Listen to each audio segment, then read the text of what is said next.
based on that previous record, they get advanced straight to the bracket stages, which is going to be a lot of stress relief for them, but also means they don't get to do that tournament practice everyone else is doing.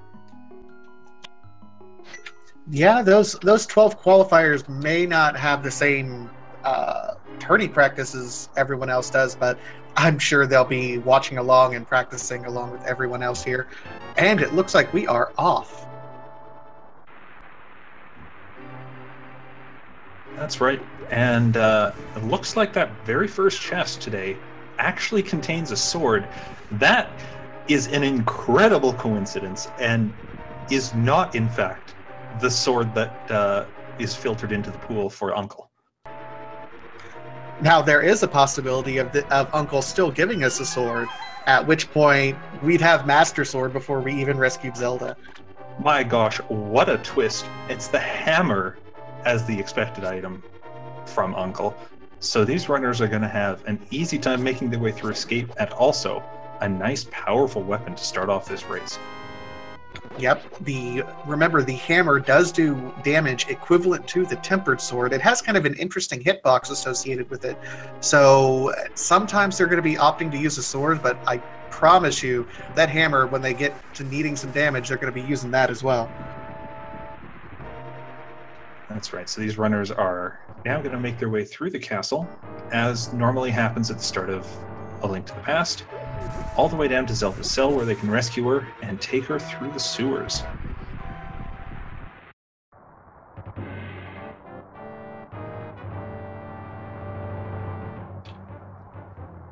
So, if you're just tuning in and you haven't seen this before, you might be wondering, what is Link to the Past Randomizer?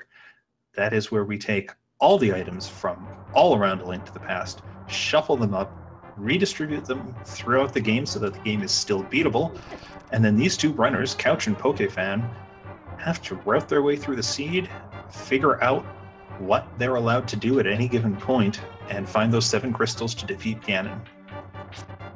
That's right. Anything can be just about anywhere. Now, there is logic built into where things are. For example, if an item is required, what I like to say is you have to have the bow in order to beat Eastern Palace.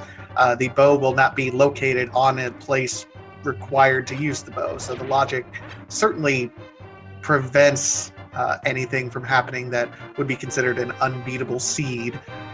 It's just a matter of sometimes these seeds really do drag runners halfway across Hyrule and back in order to get an item. So we'll see what tips and tricks this seed has for Pokefan and Couch23 here. That's right. Now, one thing I hope these runners start doing pretty soon is taking out as many of these guards as they can. Oh, Couch trying to get the hit on the ball and chain guard with the hammer. The timing window for that is trickier than you'd think.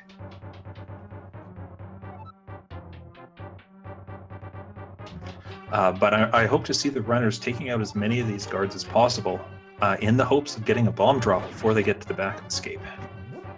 Yep, that is worth noting. The bombable wall behind there, if you get a bomb, you can go ahead and grab those items. I do believe it's not considered in logic unless you have the lift upgrade as well. So you can do a little bit of sequence breaking, if I'm correct, unless they corrected that at some point in time. I believe it's all fine, since you can go back through the sewers at any time. Okay. Just good to know.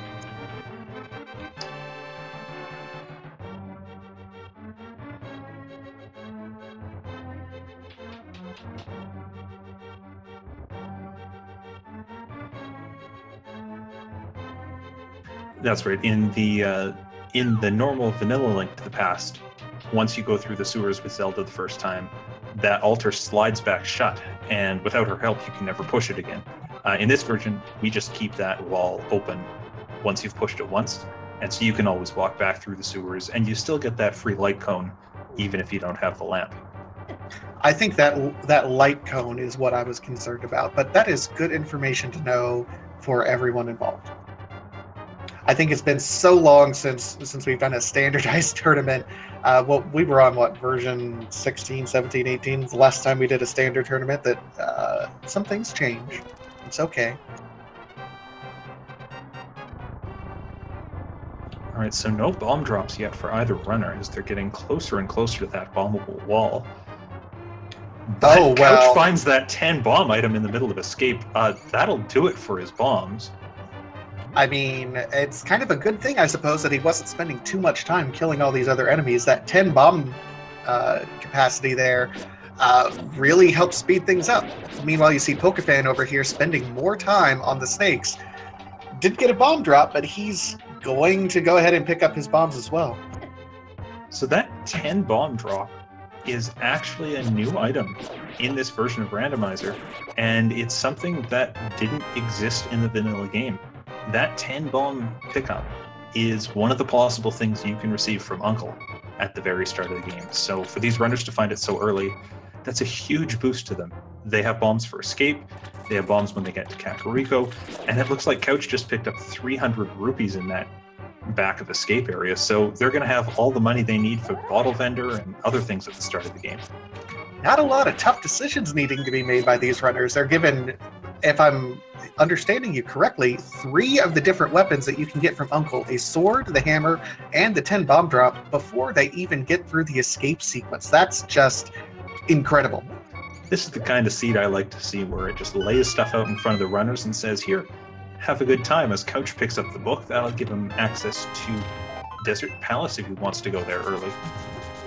That would be an interesting early play for these guys. And we see an early map check. Looks like we have just a red pendant over at Eastern Palace, but one of the 5-6 crystals down at Desert. And I think a regular crystal up at the Tower of Hera.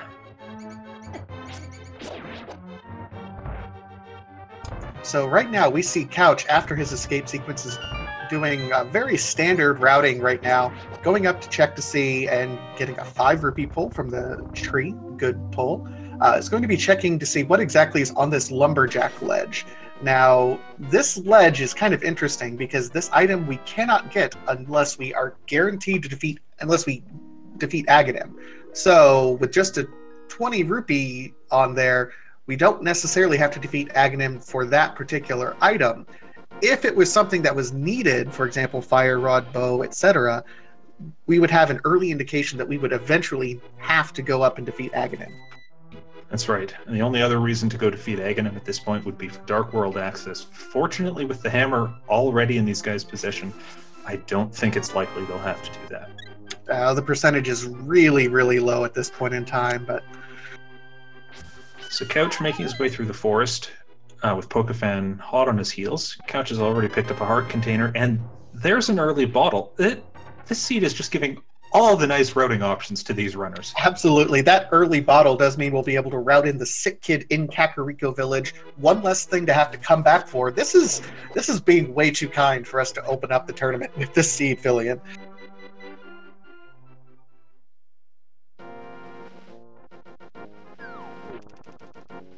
And you'll notice that the bottle actually had something in it already. I think it was a B.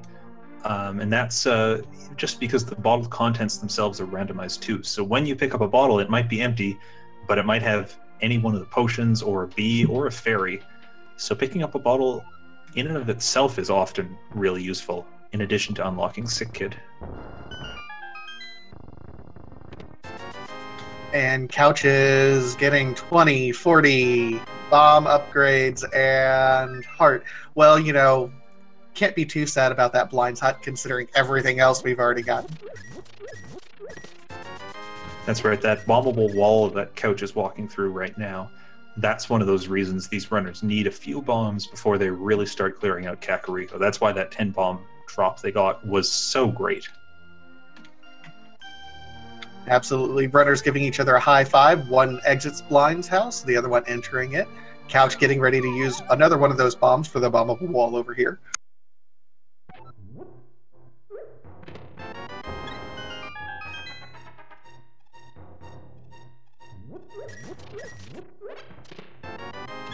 That's 2 more heart containers in the well for Couch. And a fire rod. $20. That is the most lovely well I have seen in a long time. It's the well of love, certainly. That is, my goodness. This seed has certainly not forced these guys to make any tough decisions. It's a very healthy seed right now, giving them all the weapons. My goodness, this is kind of one of those seeds that I think all of us wish that we got first. Couch showing off that chicken clip as he gets that chicken stuck in the wall from the bomb explosion.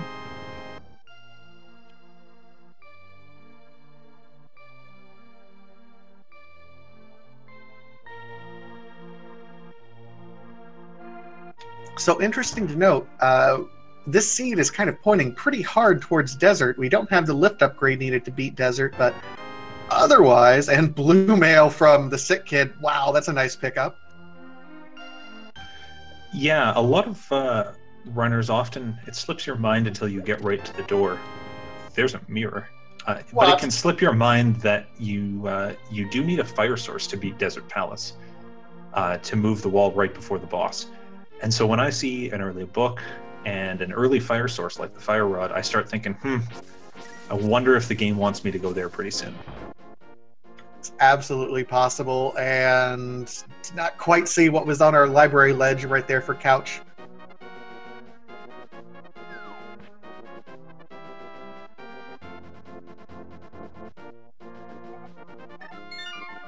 Looks like that was the ice rod up on the ledge in the library.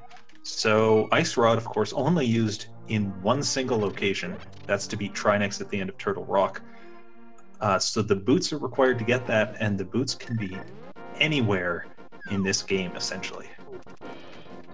And here's an interesting little setup. Couch already switching over to his book means he might be getting this well and then making a divergence over to the desert location. Or no, he's going straight there.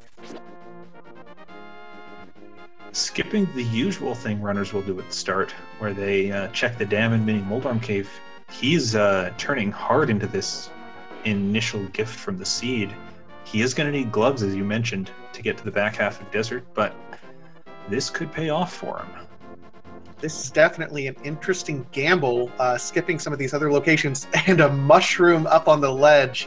Uh-oh, that could be interesting for us. Mushroom,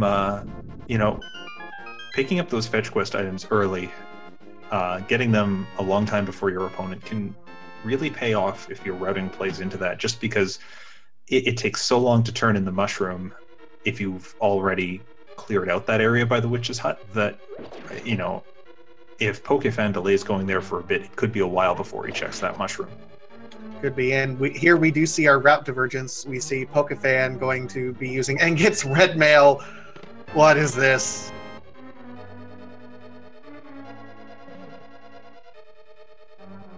So, some route divergence. Pokefan is doing the dam area, meanwhile Couch is in desert. This will be interesting to see how this plays out for both runners. Oh my goodness, look at that. Master Sword at the dam. Meanwhile, Couch has found the big key of Desert Palace, so we know this dungeon isn't going to be locked by the boots.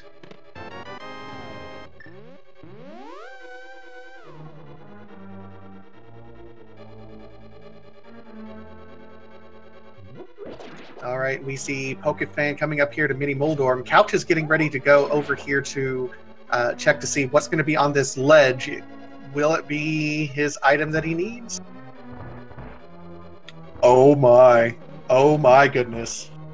The flippers and the ice rod, both blocked by boots. Those boots must be coming fairly soon. If not, they could be buried somewhere deep. We see Pokefan not really. Oh, there's the power glove. Oh my goodness, Pokefan gets the power glove from the Mini Moldorm Cave. So Pokefan, if he routes over to desert, can full clear it now if he wants. Looks like he's going to head up to Ice Rod Cave, or maybe do a fake flippers first, but having that glove, meaning he only has to do one trip to desert, that'll save him a huge chunk of time compared to Couch. Absolutely. That's the danger that you get into when you do some of these early requirements. This could mean that Couch I'm not going to be able to pull that, realizing Couch will have to go back. He might get the Power Glove, then come back to Desert. That would mean almost a triple dip for Couch into Desert, and when your entrance point is the book, that's a lot of time on that cutscene there. Absolutely. Meanwhile, Pokefan's made his way all the way up to Ice Rod Cave. And it just contains the blue boomerang today, a useful item for stunning some enemies, hitting a couple switches, but never required to finish the game. Meanwhile, we see Pokefan doing his save and quit, and he's exiting Link's house, and looks like Pokefan is going over to the eastern area, still trying to get all of these first-level locations that you can get without anything before following the seed routing. Not necessarily a bad strategy. It'll be interesting to see when Pokefan routes some other locations into his routing. Yeah, unfortunately, that Power Glove is, I think, really what he needs to come across right now. Or if not now, pretty soon. At this point, the runners are a Moon Pearl away from Dark World access. Meanwhile, Couch is going to be picking up his red mail and his Master Sword here directly. Oh, my mistake about Pokefan. He's already got the Power Glove. I had the runner switched. Oh, Lamp. Oh, no. Oh, no. Fillion. We have Lamp. We have Master Sword. The one thing that we don't have is Moon Pearl. It's entirely possible that Moon Pearl could be somewhere at this point. I mean, the Pyramid Ledge is a possibility for that particular location. Defeating Aghanim is still in play. You know, I'm a bit worried about that. But at the same time, I feel like these runners have a lot of stuff they can check. That lamp, along with the Power Glove, opens up Death Mountain. Mirror means they can do Hera. Hammer on top of that means they can get all the way to East Death Mountain. That's a lot of chests. That's a lot of areas these guys can check. Surely the Moon Pearl will come somewhere in there as Couch gets that Power Glove. We think surely, but we've seen crazier things happen. This could be another one of those instances where, depending on which gamble they end up taking, if they go all that routing and it's junk, for example, and you have to go through that routing, an early dip could mean the difference in this seed at this point in time. I love it. They can really be pulled around any way at this point. I love this early game at this point. Yeah. Meanwhile, Pokefan has been the first of our runners to dip into a dungeon, clearing out Eastern Palace, which has, I believe, 3 items total for these runners to pick up, not counting the map and compass, which so far he's been coming across. Yeah, with the map and compass, I mean, one of the item locations is locked behind the bow, because you will need the bow in order to get to the boss at this point in time. So it's possible that he can still get all 3 of the items, depending on what's in these next 3 item locations. I don't think so, though.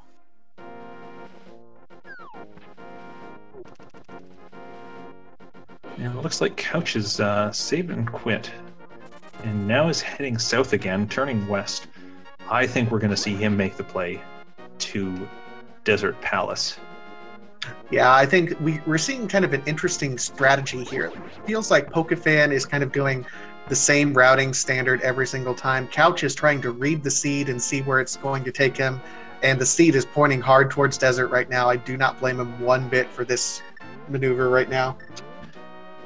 There's a lot of different theory out there about what's the best way to route the game. When do you start diving into dungeons you can't complete? When do you start checking overworld locations?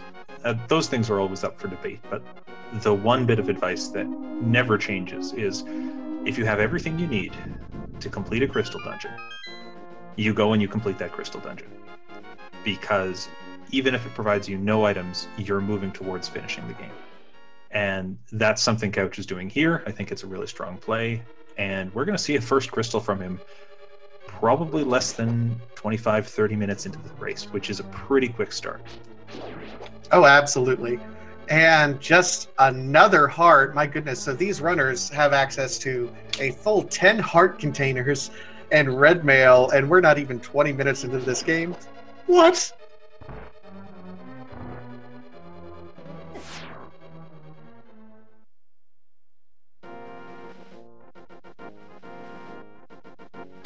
All right, so Couch is going to go ahead and he gets the power gloves, is going to clear out desert. He has everything he needs to do so. Meanwhile, it looks like Pokefan's heading that direction too. Yeah, Pokefan losing a bit of time on this since he is doing the double dip, the second trek over here, but still going to be on that path. I expect once they finish this up, both of our runners will be heading to Death Mountain. I hate to correct you, but flip that around. This is Couch's double dip. Pokefan's first. Yeah, it's okay. But yeah, this is going to be Pokefan's first trip out here, so he's going to be picking up the mushroom and doing the full clear, and he's going to be able to do this all kind of in one shot. The difference is, of course, neither of these runners are going to be able to pick up the flippers, which are on that torch.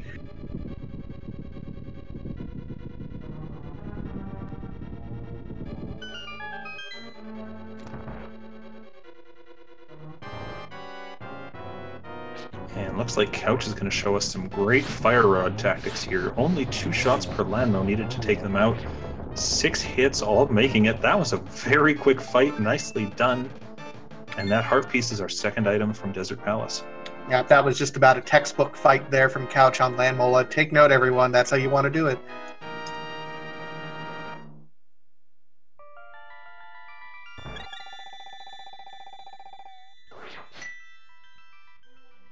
All right, so he got the crystal. He's going to save and quit. I mean, does he go to Eastern now, or do you think he goes up Death Mountain? He does not yet have the lamp yet.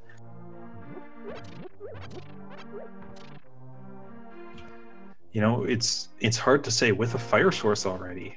I would be tempted to go into the dark room, but knowing that you don't have the lamp yet, you may want to stay away from trying to break the sequence too much in this game. So it looks like Couch is heading over to the eastern area. That'll give him the lamp, and that's a fine play to be making. Yep, absolutely.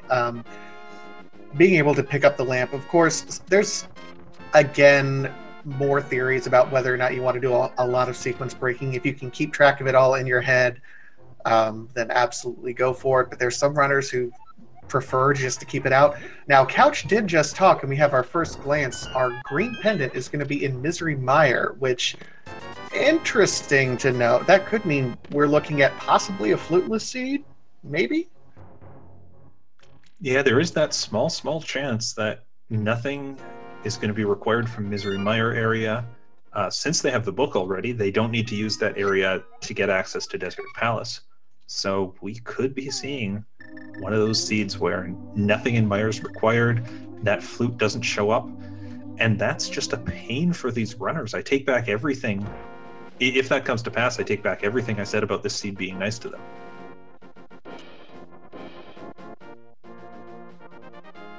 Well, it feels like every version of the logic seems to have some different theme associated with it. Right now, V29 is, here I love you, oh, I take it back.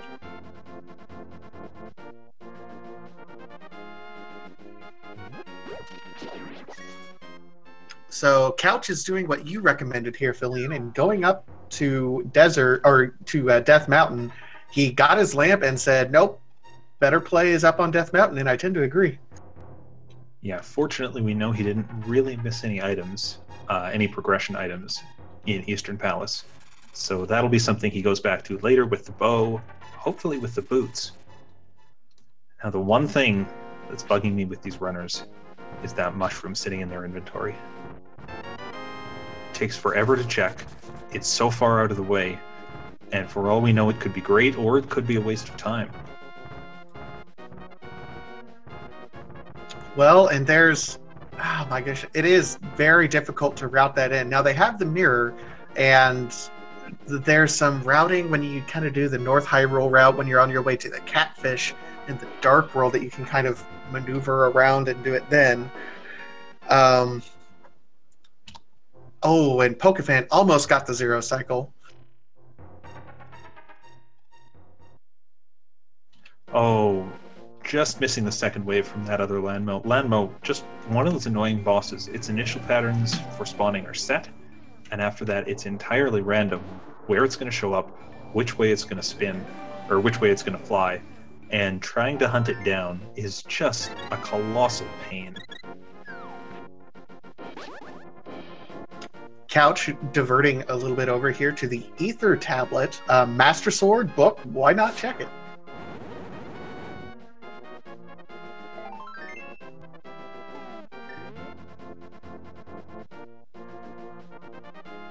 Well, just a piece of heart.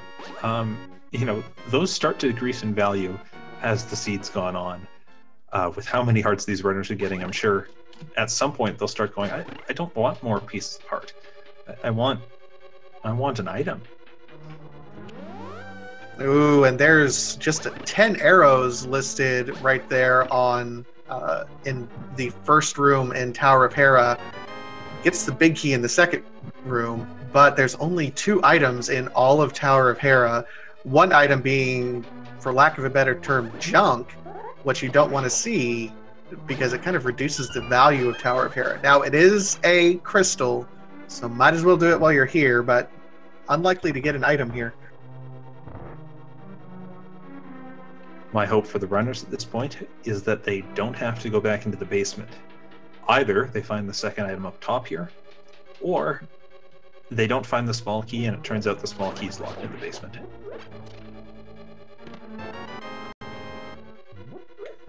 It may be your hope for the runners, but I think most of chat is hoping that this seed continues to troll them as much as they can. They're a little jealous about that early love they got with 3 weapons from the get-go.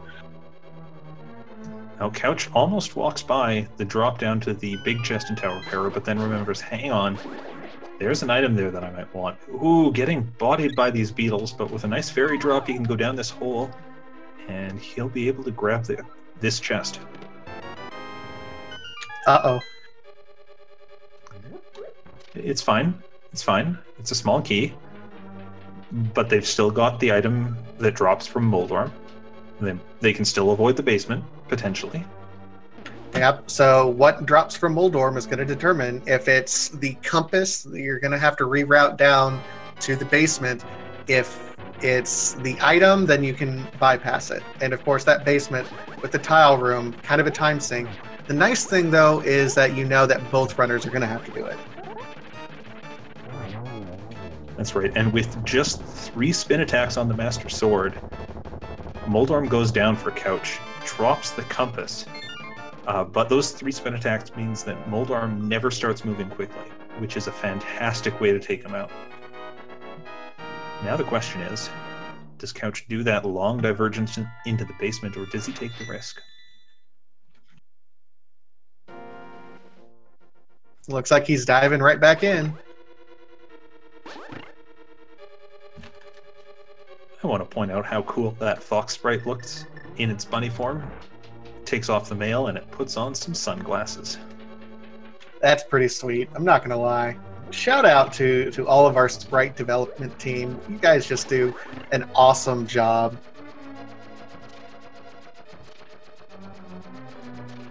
Couch gets the coffee break here. He's got his invincibility frames while sitting on the rising blocks here. It's not exactly a glitch, but it's just a nice little coffee break for him to have. Just sit the controller down, relax, stretch your fingers a little bit.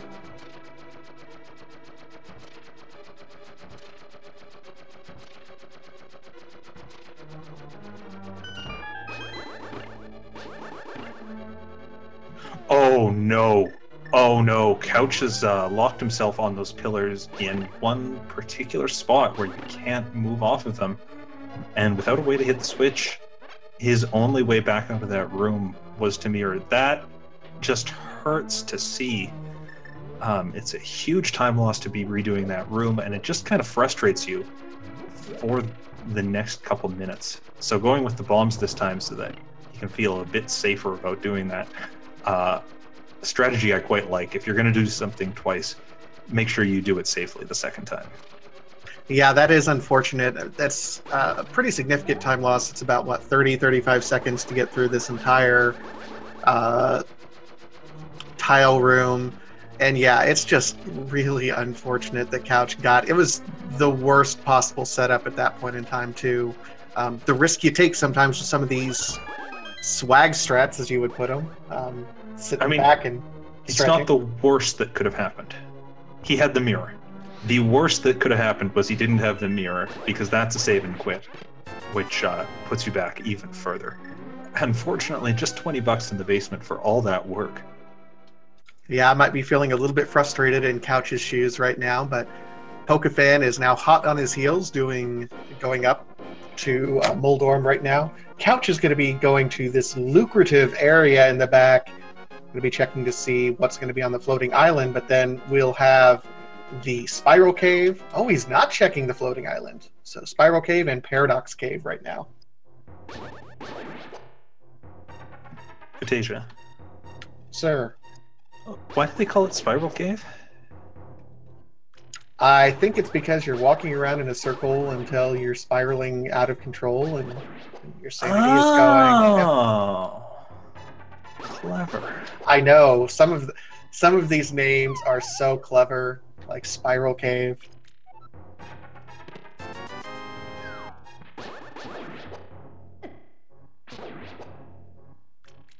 And Paradox Cave kind of gets an interesting name too, because you have two caves that are on the quote-unquote ground level, and you have to drop down into one of them.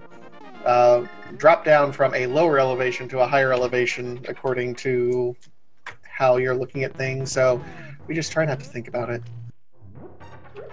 That's usually the best course of action. The game's a bit weird at times. And just a heart piece and some more bombs in the bottom half of this cave. Hopefully Couch is going to find something like Moon Pearl in these 5 chests up here. And if you don't find Moon Pearl in one of these chests, I think the only thing you can do at that point is Ganon? Checking the pyramid? Mushroom. Oh, mushroom, true. Another bottle. Cape, oh no!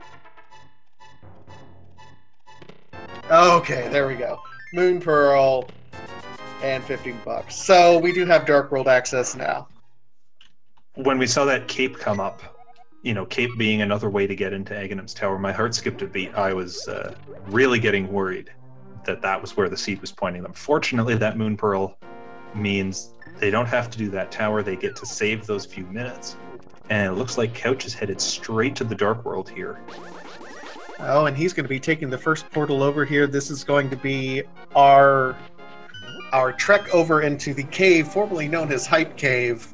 So chat, let's get some questions in here. Is this going to be a hype cave, a dub cave, somewhere in between? What kind of predictions do we have here for this cave coming over? Couch did give us a map check. Looks like a blue pendant at Swamp Palace and the other red crystal, crystal 6 up at Skull Woods.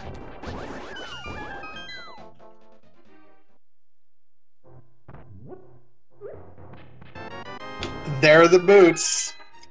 Okay, there's some hype there. Well, given all that the boots unlocks, we know it unlocks flippers and the ice rod, so even though boots are the only item that we get, I'm going to say that's sufficiently hype. That's an acceptable degree of hype-itude that the game has brought to us in this case. Just because of the double unlock we know those boots give us.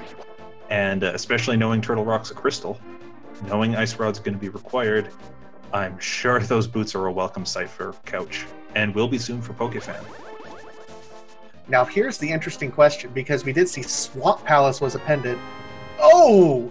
And that's the Cane of Samaria from Stumpy here.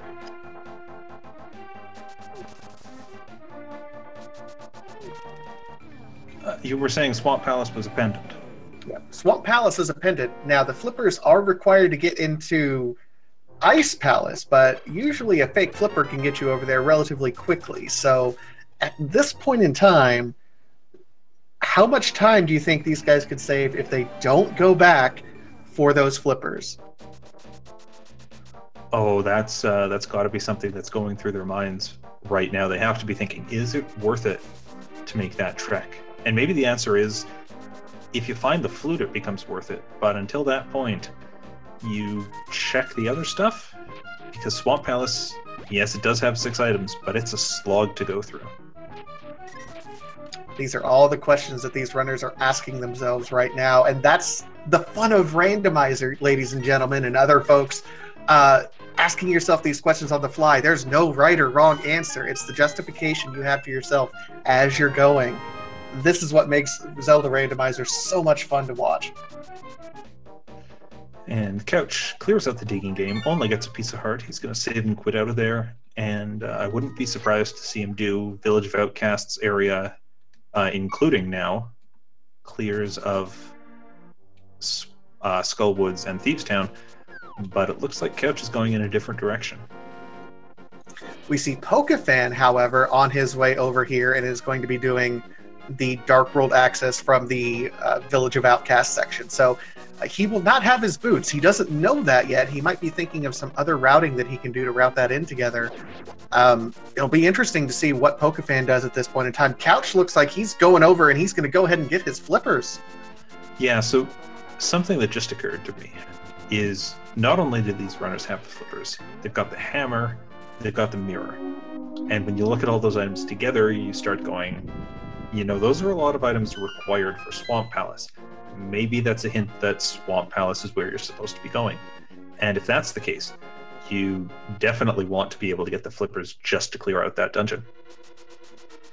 I mean, it's a risk. I have a hard time justifying going out of my way to go to Swamp Palace, but you know, if there's something there, it's a big gamble, and it could absolutely pay off for Couch. We'll see if it does, if that's the direction he ends up going. Meanwhile, Pokefan is over here in the Skull Woods area, while Couch picks up his flips.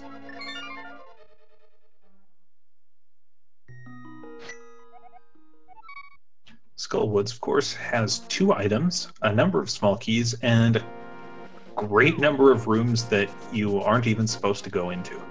So we'll see just how efficiently Pokefan can route this, and hopefully he won't get juked around and won't have to go back to that pinball room. So Couch is actually going to be utilizing his flippers to get some of these other overworld locations, checking that floating island over here, going to check Hobo, and I have to think he's going to be utilizing those to head up to Zora to get not only the Waterfall Fairies 2 items, but also spend his 500 rupees to see what kind of capitalism we can engage in today. Yeah, with 750 rupees at this point of the game. I'm sorry, 1,050 rupees after the hobo gives away his life savings. There's got to be a good reason to go to Zora. That's the richest hobo I've ever seen.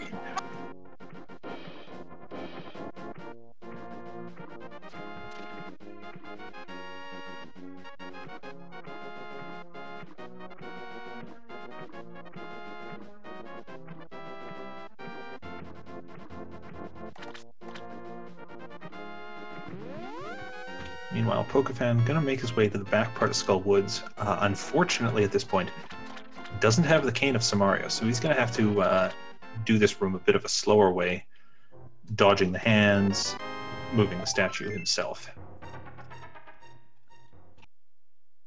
It looks like Couch found the Cane of Burna, that invincibility cane, in the Waterfall Fairy. Hey, it's the game's second best cane. Might as well use it. Oh my goodness, the Titan's Mitt on the Zora ledge. Those flippers really coming in handy for Couch. With some glitches, you can, walk over the water, get that item anyways, but this is by far going to be the fastest way to do it. And that opens up basically the rest of the overworld for Couch. That's a huge find at this point. Absolutely. I mean, I think some of us were second guessing Couch there during his trek back for the flippers, but we found out that's exactly what the seed wanted you to do, because flippers required for that particular logic, and the Titan's Mitts are absolutely one of those items that you're going to need pretty much no matter where you go.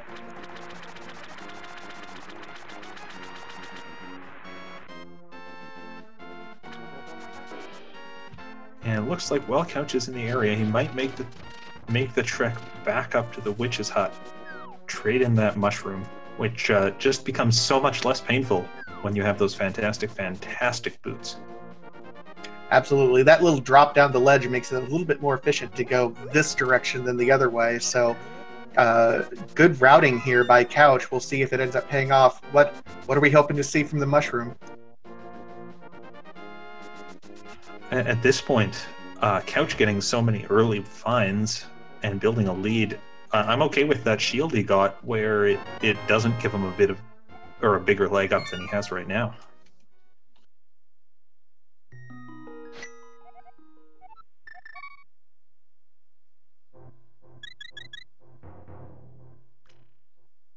So Couch going, and with those Titan's mitts, he's going to be heading back up kind of the long way around, but he's going to be looking like he's going over to Dark World Death Mountain. With the boots, he has one extra item location, but he'll have Super Bunny, and of course the one treasure chest that's available from Hookshot Cave. Otherwise, not as many item locations are available over in this area as you would think without Hookshot there. But he is continuing to follow this seed and the breadcrumbs that it gives him. It's paid off for him so far. We'll see what else we do. Meanwhile, Pokefan is taking on Mothula, kind of the most annoying boss in the game, in my opinion. Nice spin attack there, gets the final hits down, and takes out Mothula. That is 3 crystals already for Pokefan, including, importantly, crystals 5 and 6. Which means if he wants, he can go buy that big bomb and open up the Pyramid Fairy. Hopefully, Absolutely. That will send him down to the Hype Cave area so he can get those boots and start running through this seed as well. Yeah, we're seeing kind of two different philosophies. I think Pokefan is doing exactly what you were talking about earlier. If you can do a crystal dungeon, do it. Couch is following up by doing a lot of the overworld locations, so 2 different philosophies right now at play in this seed. Well, it's just a matter of who performs better at the very end. It's very interesting to see this side by side. We are getting our first ped check by Pokefan, though.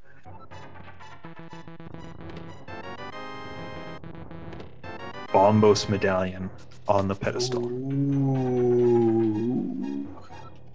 Now, is that going to be required? Probably not. Since it's blocked by a pendant, we know that it's not required to get into Misery Mire. But we're going to see in just a minute here, when Couch checks at Turtle Rock, if Bombos is required to open it up. That would be the only chance. The other reason Bombos could be required is if you need it for Ice Palace. But since we already have the Fire Rod, that kind of negates that. So it'll be interesting to see once Couch goes over here and checks. This could be some significant intel that Pokefan has, but Pokefan and Couch will have different pieces of that puzzle. Oh boy, I know what chat's hoping for. It's Quake Medallion. I'm sorry, chat. This is not a pedestal seed today. But Pokefan and Couch each coming away with some great intel there is going to come in handy for them in some different ways.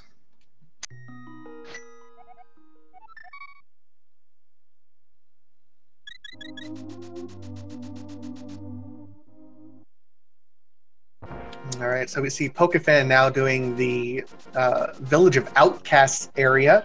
Meanwhile, Couch looks like he's going to be taking his first dip over there. He's making quick use of these boots.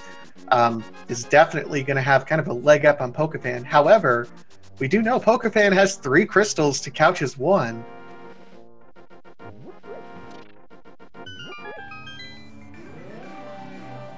I think Pokefan has set himself up nicely here to just do a sweep through the southwest world over into the south area after he's cleared out Thieves Town. So yeah, he's going to be doing this all bootless, but he's going to be able to do a very efficient swing all the way up to the pyramid, and maybe even as far as Palace of Darkness if he wants to make that decision.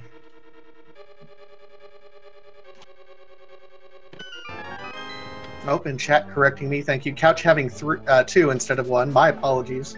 Chat, thank you for correcting me.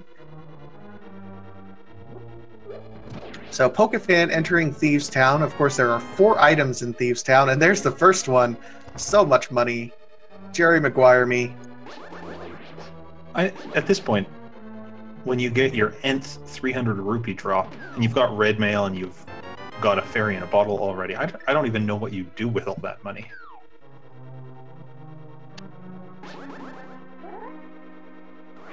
I mean, you show the witch a good time, buy some blue pots, maybe? I don't know. I mean, I can get real creative what to do with 300 rupees, let me tell you.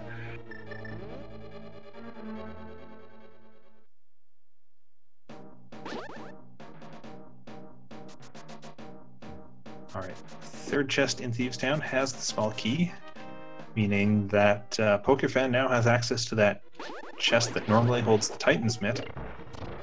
Nothing of progression value out of the front half of this dungeon so far. And I do want to give a shout out to chat. I'm seeing the little sub blink quite a bit. So thank you everyone who's subscribed to the Speed Gaming Network of channels while we're going through here. I want to shout out, we're just trying to cover everything that's going on in game, but you guys and your support really helps us go through here. So thank you so much for all of the subs that you guys are doing. That's right. It quite literally keeps the lights on the computers that are broadcasting these matches to you. So thanks for all your support.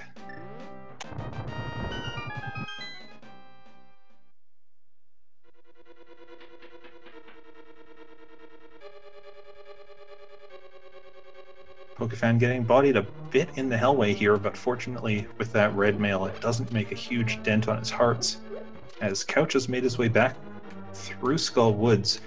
Unfortunately, we know that Skull Woods just doesn't have any value in the items there.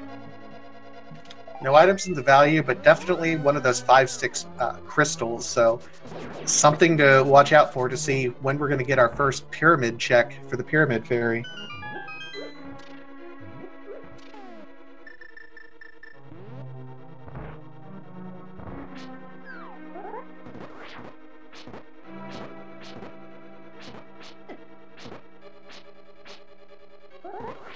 Couch opting to conserve some magic by using sword spins to take out these mummies. A bit slower than using the fire rod, but it does keep your magic meter roughly intact, meaning that you can spam that fire rod at Mothula and do a lot more damage that way. Well, he just got a full magic pot drop too. That's nice. Nice to see. The Seed continuing to play nice with these runners. I mean, come on. What are you guys doing?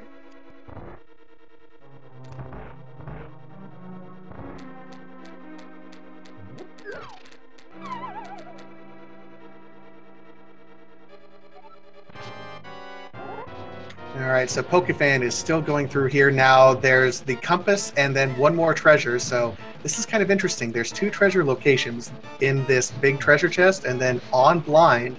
So it'll be interesting to see. Pokefan is going to go over here. It could be nothing, or it could be the absolute required item, and blind will have the compass.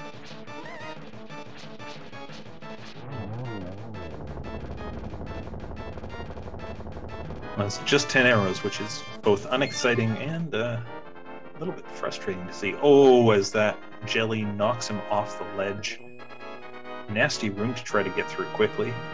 Meanwhile, Couch, with a vigorous display of Master Sword slashing, has taken out Mothula. That is 3 crystals for Couch, and Pokefan coming up on a 4th. Less than an hour in, these runners are setting a very good pace through this run. Absolutely. Not really hunting for any particular items, able to make some pretty significant progress as they're already going through. Still some individual items that could really pull our runners into various directions. No bow yet, for example. That could really set these runners up to see where that's going to be. Other than that, I think we at least know where most everything is. We don't know where Quake is yet, either.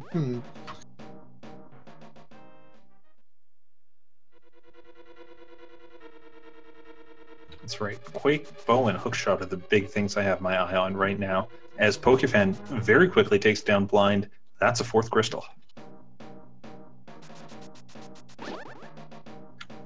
Yep, 3 crystals to 4. I'm sure Couch will be on his way kind of right behind Pokefan. Remember, while Pokefan has 1 more crystal, we can certainly say that Couch has done a whole lot more overworld locations at this point in time.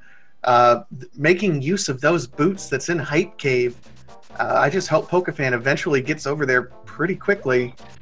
I expect we'll be seeing him make his way down there right now. Unfortunately, I don't think either runner went and checked on Bumper Cave, which they could clear with this cape that they've got. So whatever item's on that ledge is going to be a mystery to us for a bit longer. The real trick, though, is going to be when Pokefan ends up heading over to get those flippers, because we know the flippers are going to be required to get the Titan's Mitt.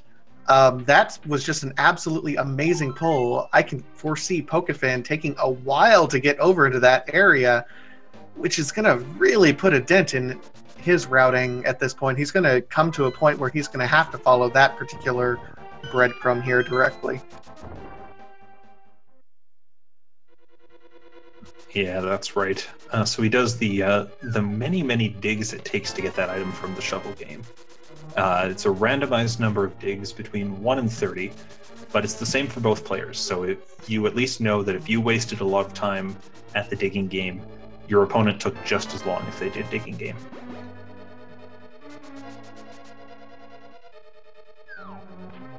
Pokefan picking up his Cane of Samaria, or Staff of Samaria.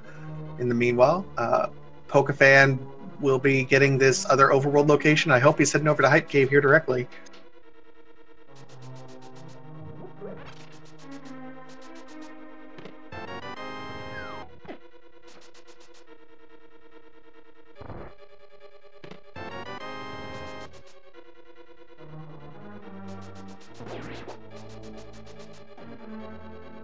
Oh, and Pokefan with a bit of an unfortunate mirror placement there. Mirror bonking when he tries to go back into the Dark World and hitting those bushes by accident. He's going to reposition and see if he gets through this time. He's got it. Yeah, that's always frustrating there when you don't quite know exactly where everything is in between the Dark and Light World and end up mirror bonking. It's slightly more frustration than regular bonking just because of the time waste between phasing between the worlds. So Pokefan definitely on his way to Hype Cave right now, gonna pick up those boots, and the play I'm really hoping to see here is that he goes straight to the bomb shop, gets that 5-6 bomb, and blows open the pyramid. And if that has something good for him, we could see him get an advantage back in this run. Absolutely. That would be pretty significant, simply because Couch has to route over into there. Pokefan can kind of sweep through and do everything all at once. Not that Couch doesn't have both the 5-6 crystals, it's just Pokefan kind of has a little bit more interest in doing so with the routing that he can do.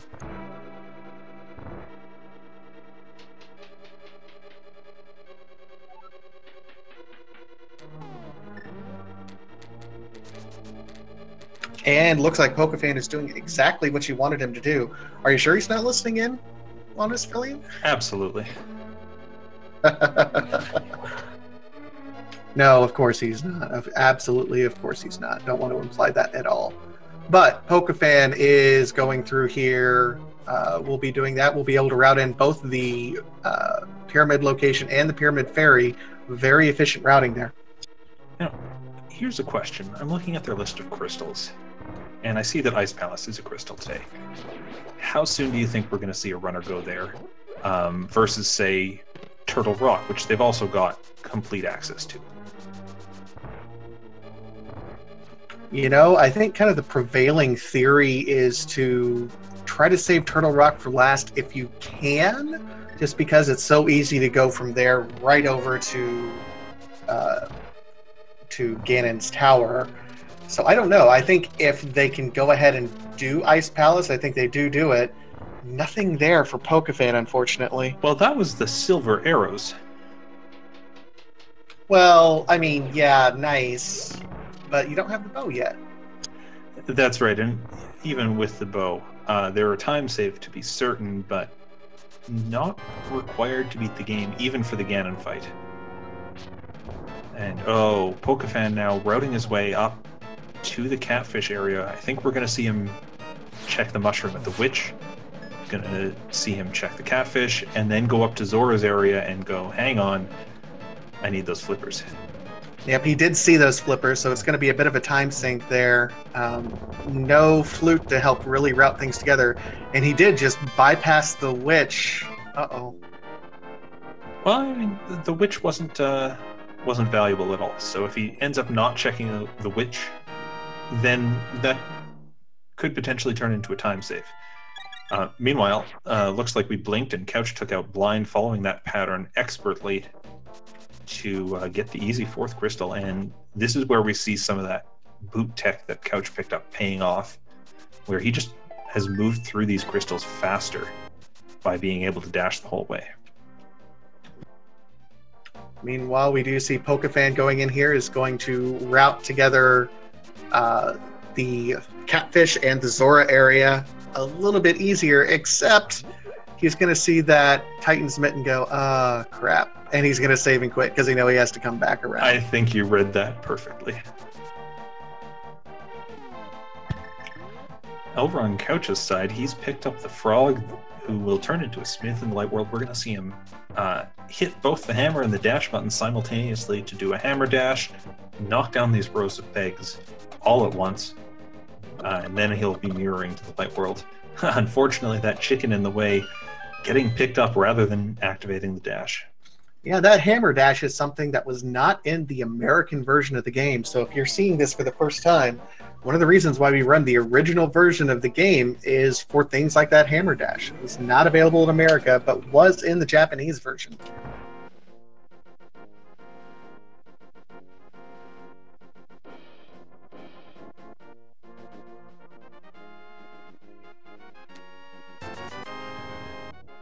Smith's unfortunately just giving a 5 bomb upgrade, increasing the maximum number of bombs these runners can carry, but not giving them any bombs, and beyond a certain point, those capacity upgrades don't really mean anything.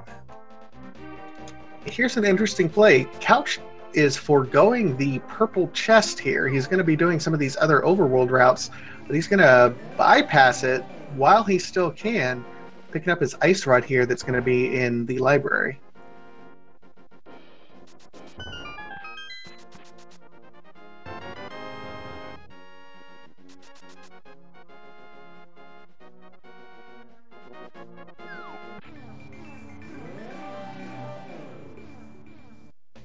And looks like he may be going for that purple chest now that he's done the ice rod. Over on Pokefan's side, we see that he picked up the flippers, so now he's headed back to the lake area. He's going to do that same thing we saw Couch doing earlier. Going up to Hobo, then headed back through the Zora area to get those Titan's mitts, which will, I think, kind of equipment-wise catch him up to Couch, but still a few locations behind.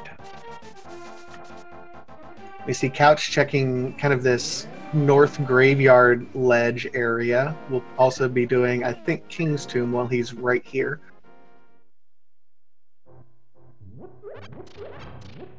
I gotta say, I'm very impressed with Couch's routing. I wasn't terribly familiar with him prior to the start of this tournament, but he's really been impressive so far in this race.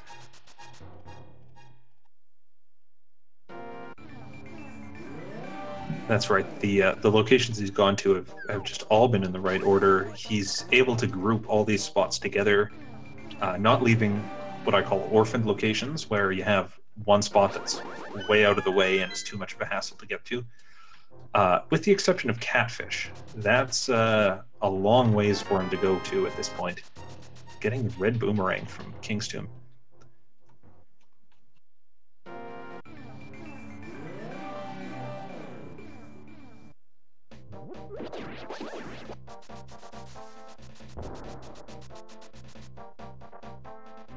And Couch backtracking here a little bit, maybe realizing, oh, I forgot a couple spots here.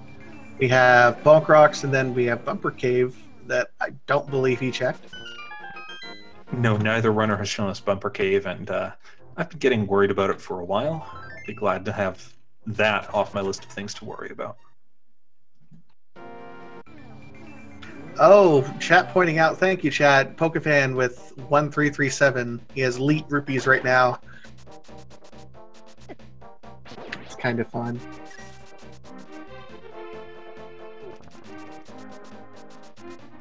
Pokefan buying that 5 arrow upgrade from Zora, being a bit disappointed in that perhaps, but certainly not by these Titan's mitts that he's finally going to have and are going to give him access to most of the rest of the game.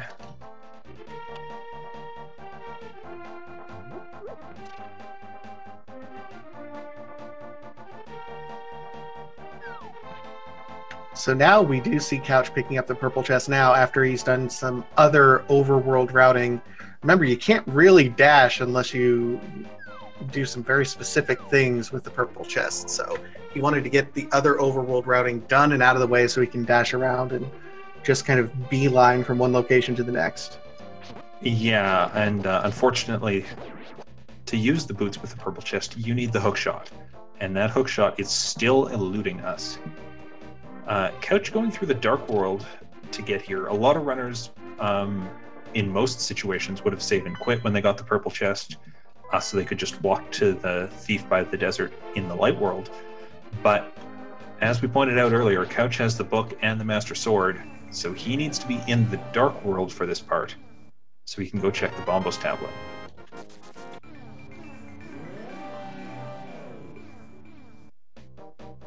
Yep, so 3 items are still really eluding us. I mean, 3 main items that we know we need to beat the game. The bow, the hookshot, and Quake. Some of the other etc. items that could definitely be beneficial is, for example, the flute and the powder. Still have no idea where those are located, though.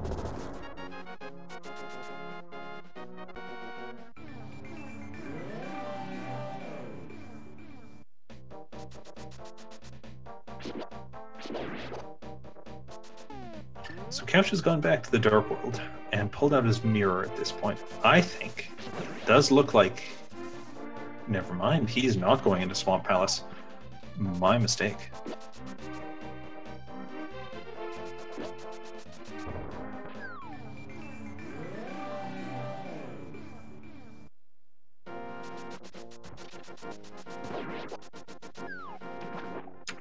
And here comes, I think, our first Ice Palace check.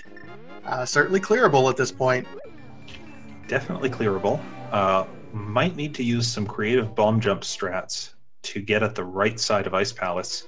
Depending on where the keys pull out, or play out, there is one bomb jump you might have to make without the hook shot. But certainly clearable if you know what you're doing, and often a lucrative dungeon. Definitely one they have to clear.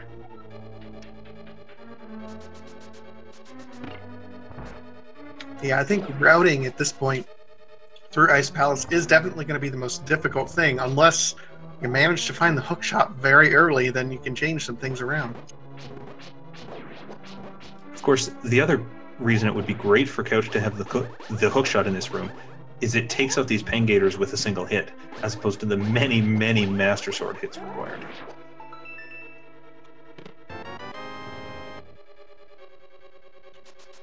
And there's, yeah, that was Quake. That was one of our 3 missing items. We now have full access to Turtle Rock. Meanwhile, over on Pokefan's side, he's making use of those Titan's mitts in the Village of Outcasts area. So we saw him check up in the north area. We're seeing him now return the smith. Has to step a bit further inside to actually drop that smith off. There we go. And he'll be able to pick this up, as well as do the purple chest if he wants to. Unfortunately, we do know that those items don't end up paying off for him. Unfortunately not. Pokefan will need to go back to his original strategy there, which would be focusing on those crystals at this point in time. He's doing the overworld stuff that we've seen Couch already do.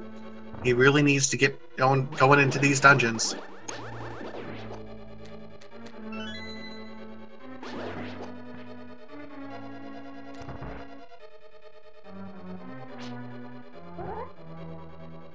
Couch setting up the bomb jump, gets it first try and falls right into the hole afterwards. That's never fun.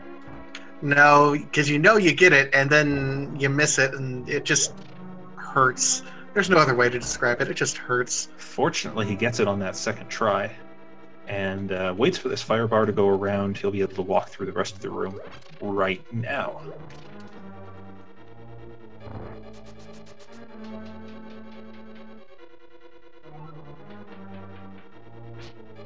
Oh, and he's doing bomb strats. I really enjoy seeing bomb strats on these penguins. The damage these penguins take is just crazy. Bombs take them out in a hit. Hookshot takes them out in a hit. The Master Sword takes forever to take them down. But getting off those bombs really clears out that room quickly. Pokefan checks the Bombos tablet, gets the $20 from there. We're going to see if he does the same thing Couch did, where he goes straight across the world and into Ice Palace at this point. He's not that far behind. I know it looks like it's pretty close. Here comes Couch, though. He's going to have to do some weird routing here in order to get all the treasure chests.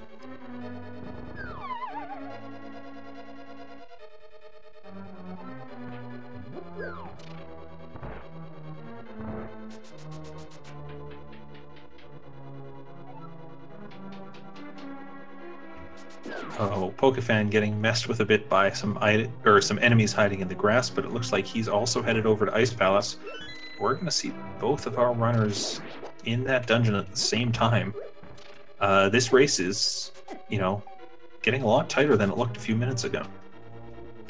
Absolutely. It just takes some execution variance at this point in time that differentiates between these two. It's looking really interesting. We'll see if, for example, if Pokefan is more proficient with some bomb jumps in this dungeon, to see if he can route around what Couch is doing and having to do.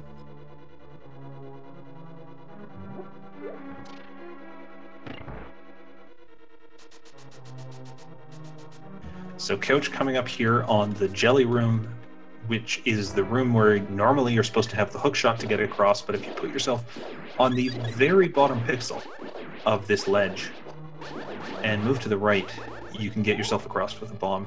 I think that'll be low enough for him. And we'll see if this works out. I think the other thing he has to do is push down the bomb and then move to the right so that he gets a bit of an angle, because that first jump sent him far enough but not right enough.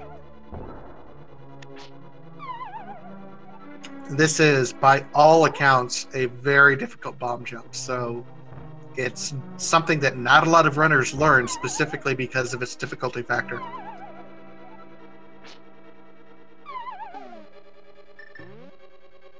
And it looks like Couch is going to switch to the mirror, leave this dungeon, and come back in. Unfortunately, since he spent the small keys he picked up, I don't think he'll be able to get to that right side in the current state. He's going to have to, or he'll be able to clear out Cold Stare, but not do the rest of the dungeon.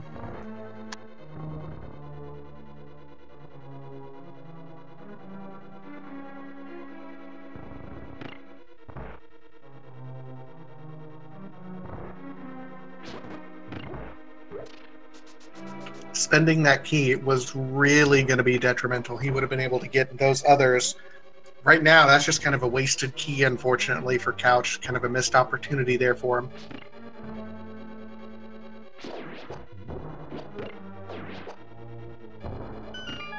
Meanwhile, Pokefan pulled off that bomb jump very nicely, making his way quickly through this room.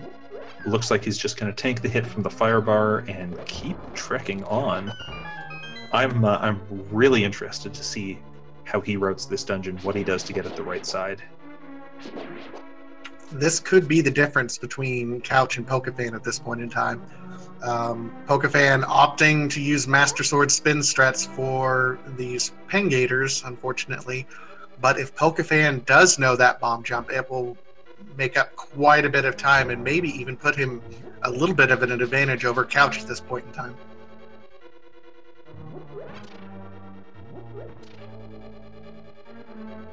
Oh, Couch missing the switch for the door, has to go back to get it, but he's through there now.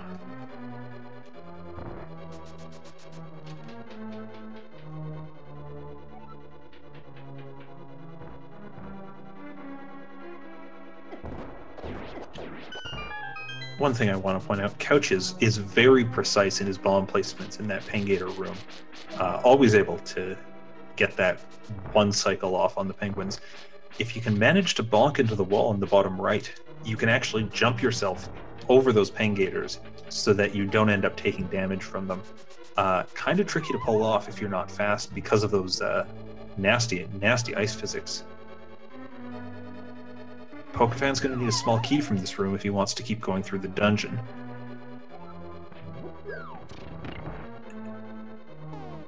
And it looks like Couch is giving up on the right side and just going to clear out Cold Stare.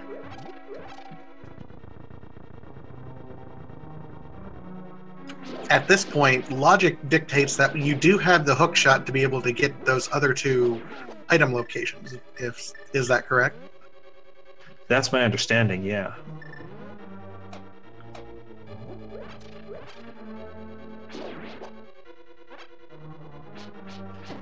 And now Couch, unfortunately, has hit another roadblock in this dungeon, which is he does not have a full bar of magic.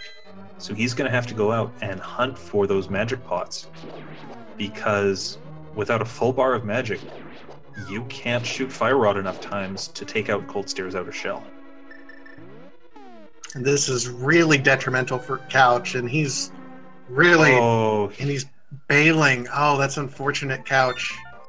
That's hard to see, but ultimately, perhaps the correct decision.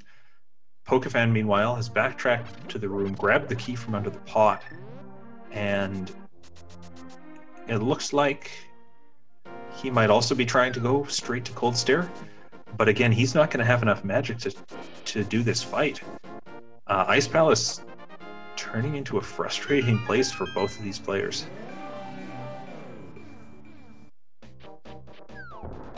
This is why you'll sometimes and often see runners just completely avoid Ice Palace until they have everything they need. But Pokefan got the drop from an enemy. He's got the magic he needs. He can go and finish off Cold Stare. That was quite lucky there, Pokefan. Meanwhile, we see Couch looks like he's going to be doing Swamp.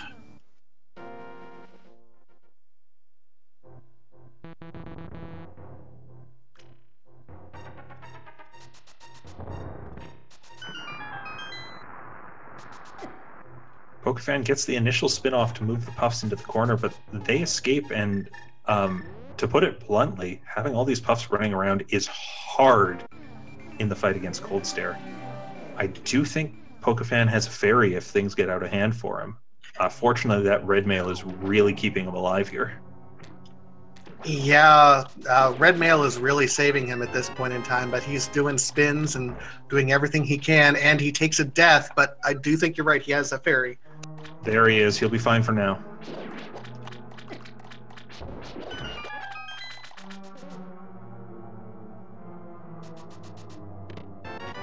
And with one Puff down, there's going to be a lot less lag in the fight. It'll be a lot easier to gauge where the other's going. There's the other two down. Pokefan takes that out, gets his 5th crystal, and a 10 arrow upgrade for his trouble. That's really too bad. You got to wonder if he'll go back down and use the key that he stole there for the one right side area that he wasn't able to get earlier. Ice Palace has 3 items. I believe with that arrow upgrade, he's now got 2 of them. So there's only 1 left. But looks like Pokefan's going back in for it, and with this clever key usage, effectively stealing a key from elsewhere in the dungeon, he can get to those right side chests. This could be significant if one of those items that he needs, for example, the bow or hookshot, if it's there, Couch still hunting for something, he's going into Swamp, which is a pendant, is a little bit dangerous, especially with that hookshot right now. We'll see if it pays off. That's right. Now, Pokefan just skipped through the Pangator room, and I didn't see a chest revealed in... Oh no, there is a chest revealed in there. So he does have Quake, so he's not missing that at least. And more importantly, we do know that the hookshot can't be on the right side of Ice Palace because, well, you're supposed to have the hookshot to get over there in this key logic. Absolutely. It can't be the hookshot, but it could be the bow, for example. It could be. We'll see if this works out for him. We'll see if Couch can find anything. Swamp Palace, has a lot of chests, but getting to them takes quite a while, and without the hookshot, you can't get to the back half.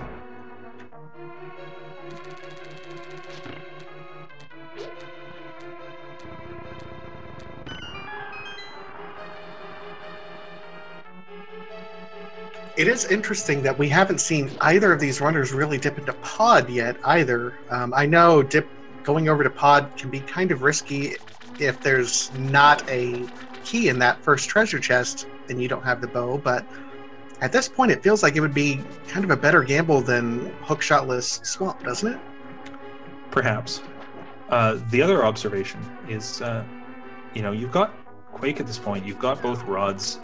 Yes, you want to do Turtle Rock as late as possible so you can go straight to Ganon's Tower, but when you have a dungeon like Turtle Rock that's fully clearable, I start getting tempted to head up there, especially in Pokefan's case, because he hasn't already cleared out Super Bunny Cave. The problem is, Pokefan doesn't know that he can get into Turtle Rock because he hasn't checked it to see that it's Quake. Avoiding it on those grounds is perfectly understandable. Yep, only a 1 in 3 chance. Plus, he also knows that he's the only one that knows that Bombos is on the pedestal. So he might be avoiding that for that reason, just checking the other etc. locations.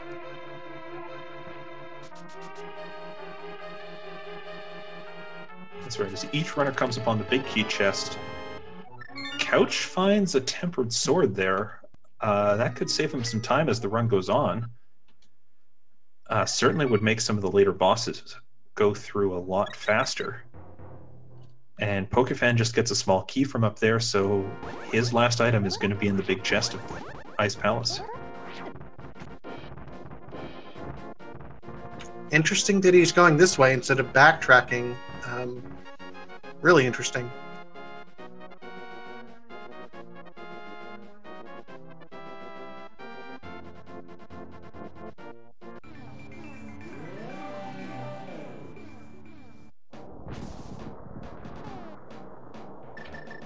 And Couch, it looks like, is going to head up to Turtle Rock.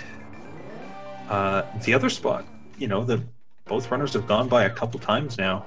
Spike Cave is available for these runners with the Cane of Burna in their possession. And, you hate to do it because the only way out of there, realistically, is a save and quit. But at this point, it's just as likely as many other spots to have the item they need to continue.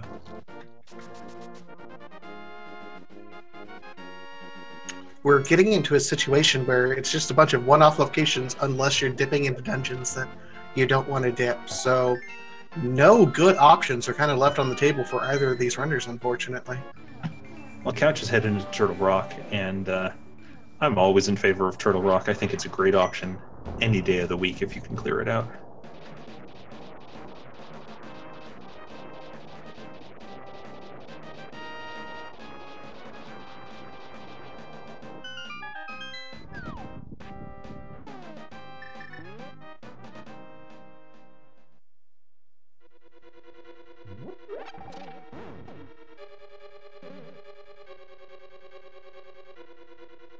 So, moment of truth for both of these runners. Pokefan kind of investing a lot of time into this big treasure chest.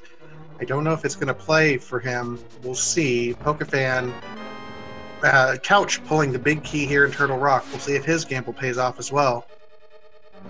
Now, that's a small key, so either there's a chest that we missed in our count, or there was a third item that we already saw that we ignored, probably because it wasn't very good.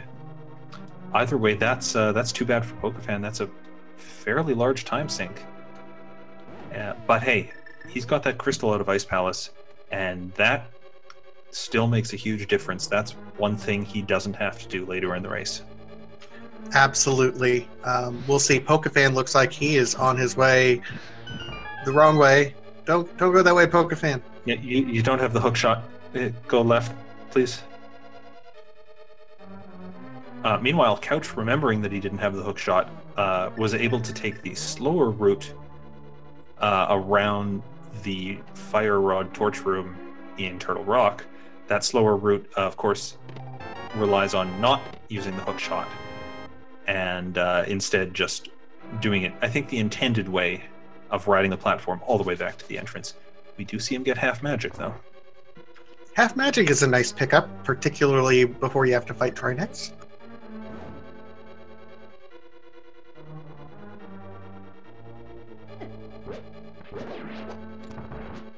And here's Pokefan doing what you had mentioned earlier, Spike Cave. We'll see if the logic is directing us this way.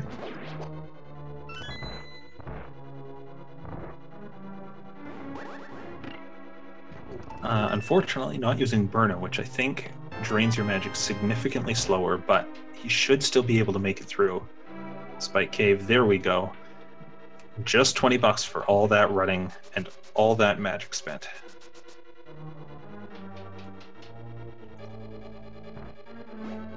And what's worse, he spent all of his magic, so now, unless he gets a magic drop, will not be able to use Quake at the top of the mountain. Fortunately, if he knows his magic pots properly, he can get a full magic refill in Super Bunny Cave.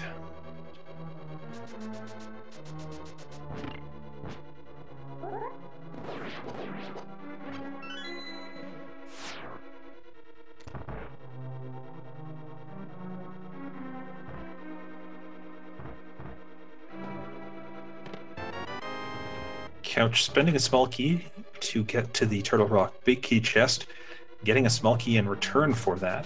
Still a chest you always want to check unless you're already in go mode and going straight to the end of the game, because at this point any chest these runners come upon could still have the bow or the hookshot.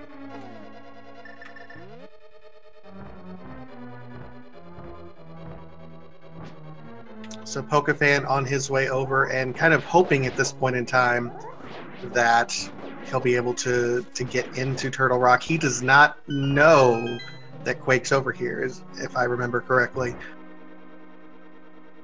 That's right. This is his first time up here, so he'll probably open up the portal, see that he can get in, realize he needs the magic, check the one chest he can in Hookshot Cave, get a refill in Super Bunny Cave, and then head back up here.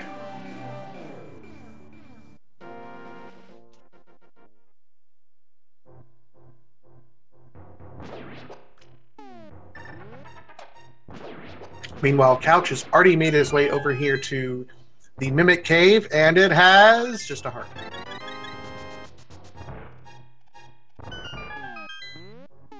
You know, that's a nice time to get that fourth piece of heart, get the refill halfway through Turtle Rock. Much as I said earlier, these runners would stop caring about pieces of heart with more than 10 hearts in red mail. Getting that health refill is never something you'd turn down.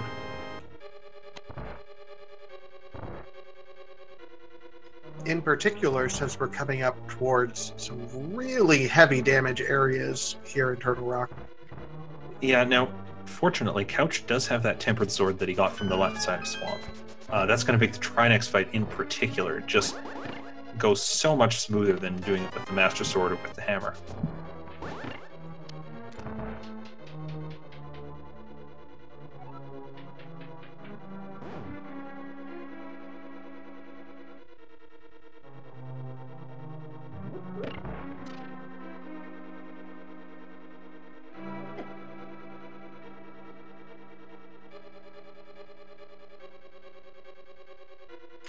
Pokefan picking up that magic pot that we were talking about earlier.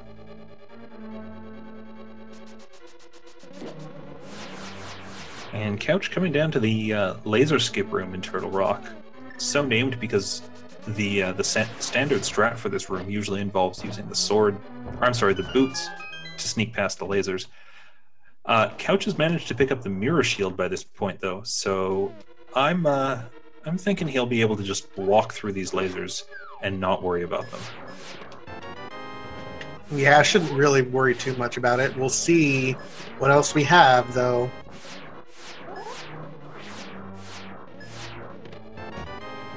Well, there's the bow. That's full access to the Palace of Darkness. Turtle Rock was indeed the play, and it only came through at the last chest they could open. Well, second last chest.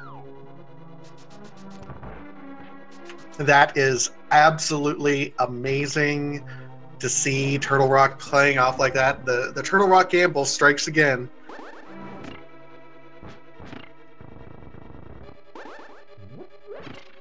Couch having a bit of trouble trying to get off the cane dash there, but and that pokey really getting in his way, but now he's through that room, and as we said before, with Tempered Sword, if you know what you're doing, Trinex just becomes a breeze to get through.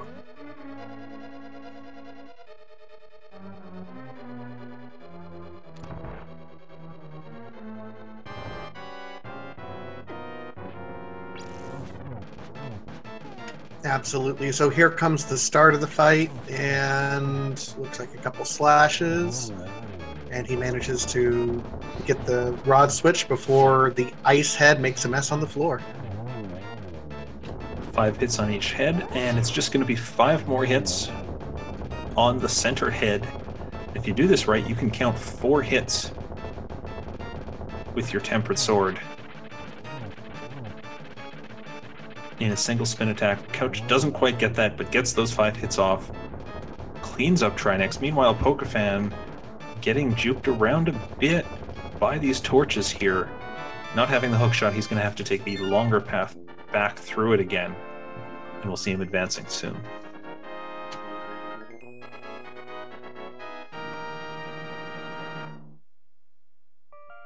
But Couch has finished Turtle Rock. That is 5 crystals on his end.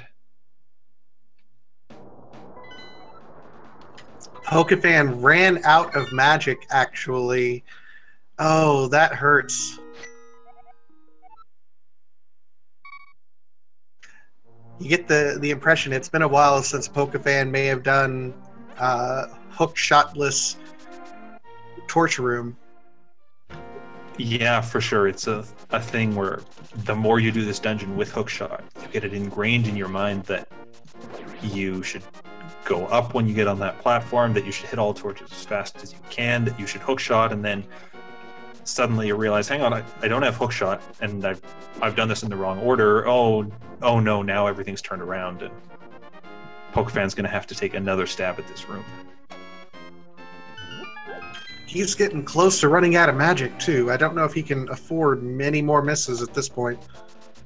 I mean, the fortunate thing is he's got the mirror.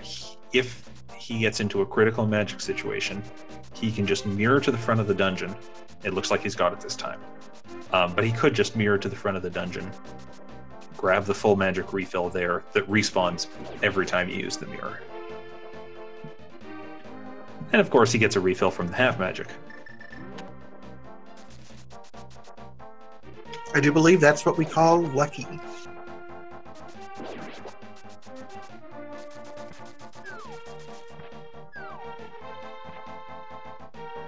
Meanwhile, Couch is approaching Pod. He'll be able to go ahead and full clear Pod.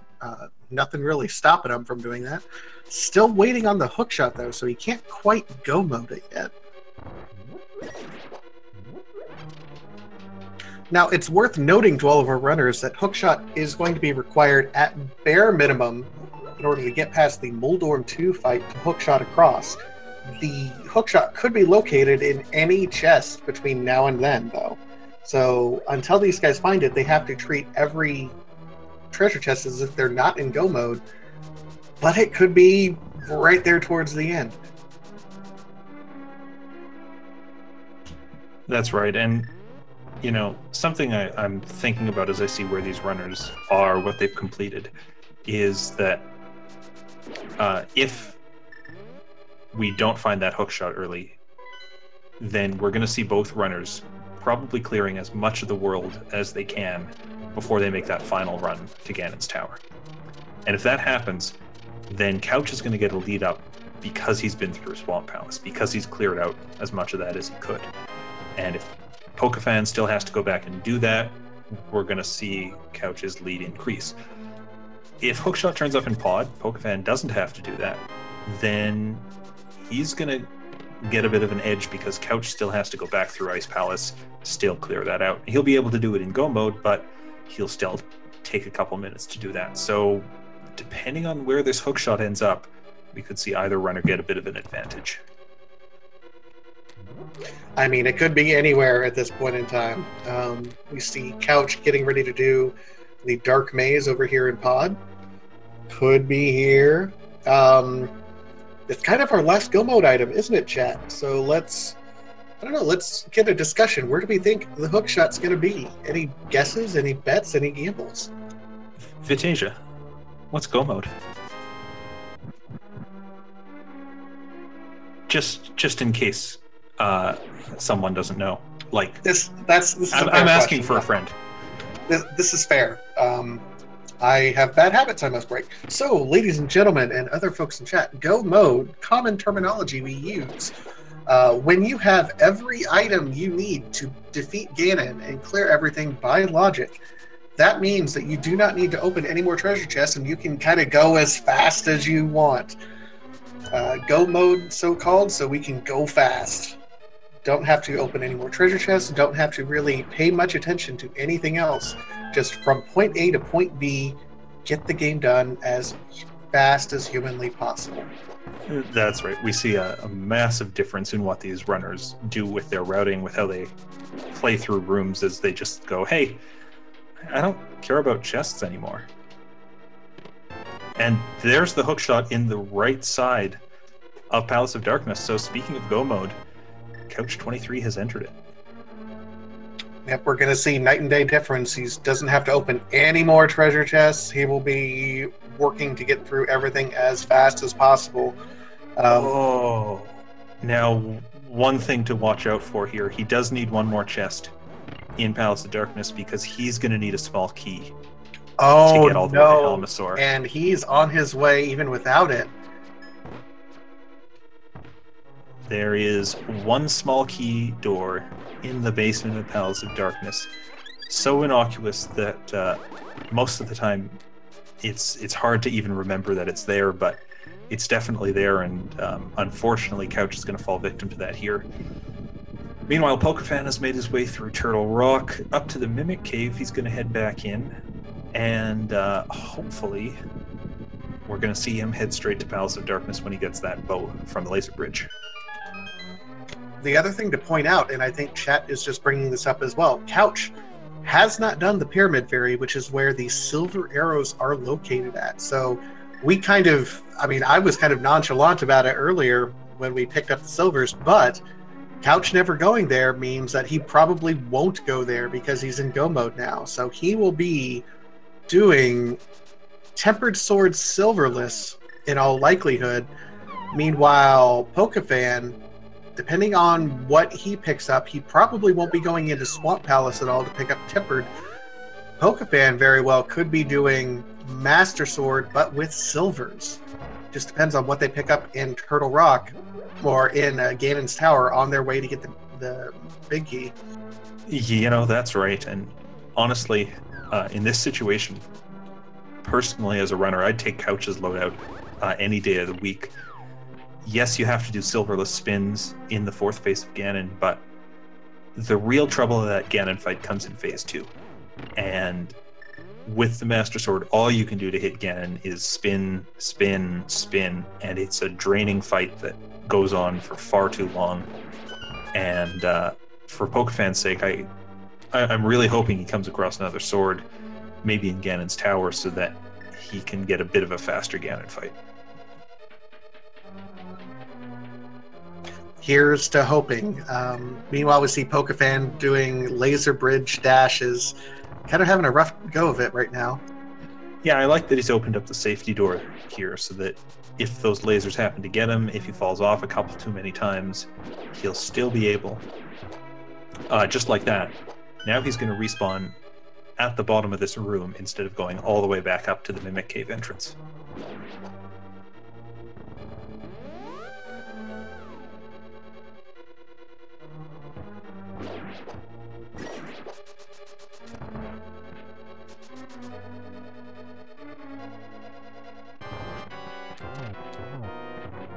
Meanwhile, we see Couch over here working on Helmasaur.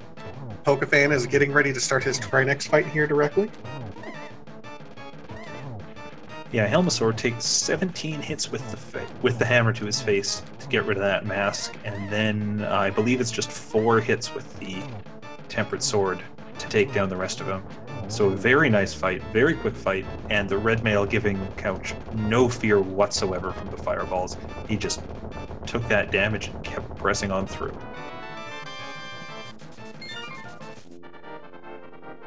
And more rupees there for Couch. I don't know if he was really hoping for rupees. I'm sure Couch is still hoping to pick up the silvers somewhere between now and then.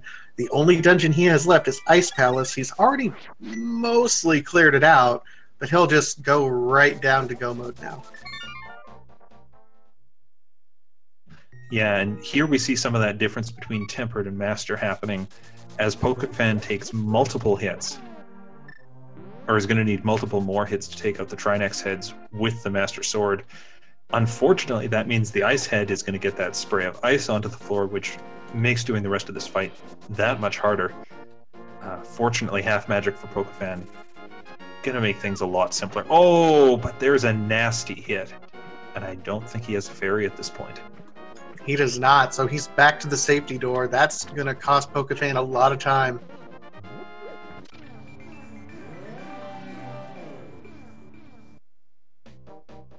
Shoutouts to safety door once again.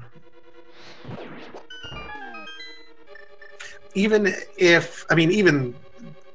excellent runners use safety door, so I don't want anyone to feel bad about ever using safety door.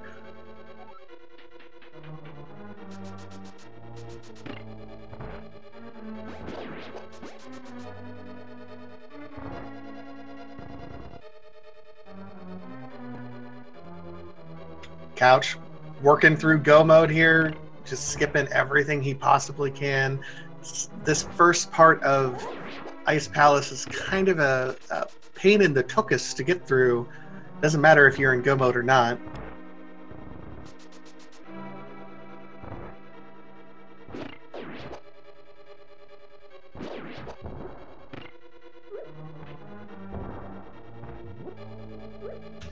Oh, and that center head causing huge problems for pokefan as it keeps poking out at him as he's trying to take out this firehead. He gets the firehead down, but Icehead has turned the entire right side of this room into a terrible, terrible surface for a fight.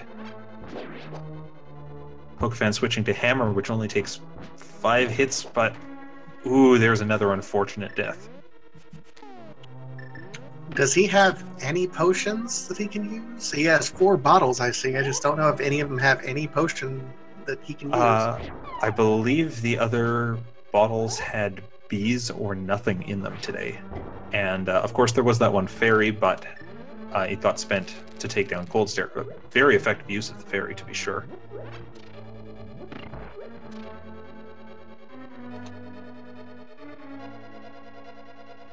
And it looks like pokefan doing a clever little trick here. Gonna bail on Turtle Rock for the time being.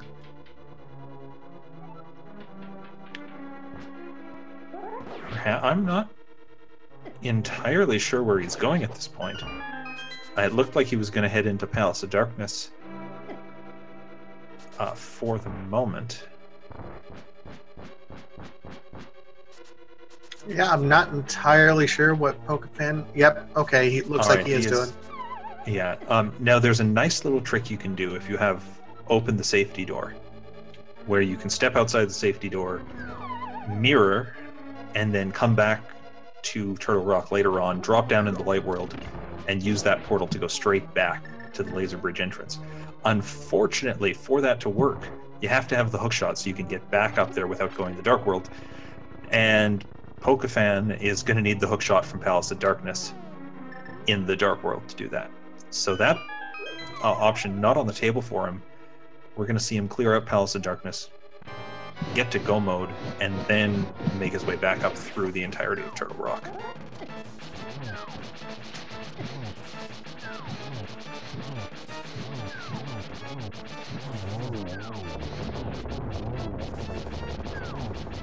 And Couch, looks like those Cold Stare Puffs got away from him initially, but he's cleaned that up. That is 7 crystals for him. And that means it's time to go to Ganon's tower. We can open that up, we can clear that out, and we can go fight Ganon. So, chat, there's a little game that we like to play in this case. There are 22 possible items or locations for the big key to be in the basement of Ganon's tower. Where do you think it's going to be today?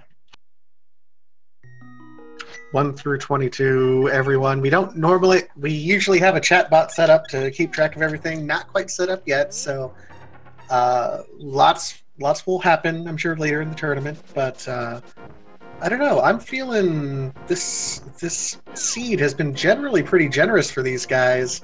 I'm going to go with like a 6. How about you, Fillion?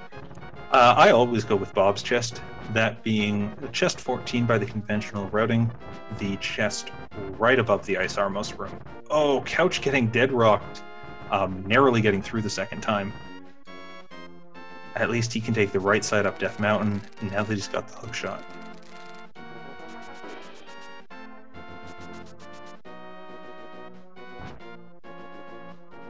So we see Pokefan going through here, getting a couple of these treasure chests that, well, this treasure chest, for example, that we did not see Couch grab, but figured it was just a key.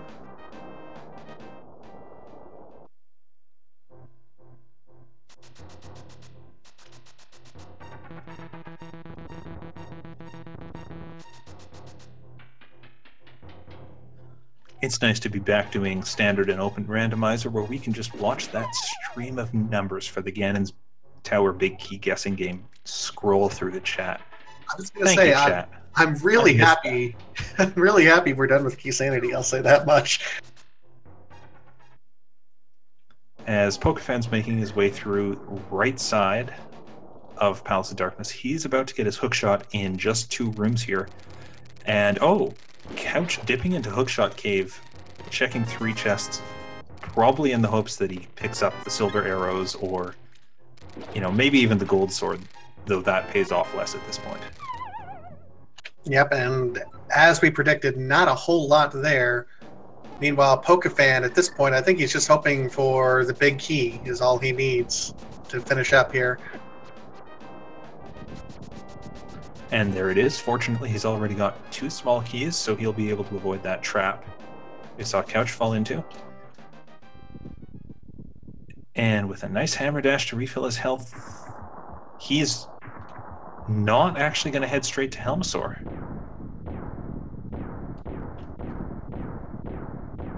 Maybe he is. Maybe he is.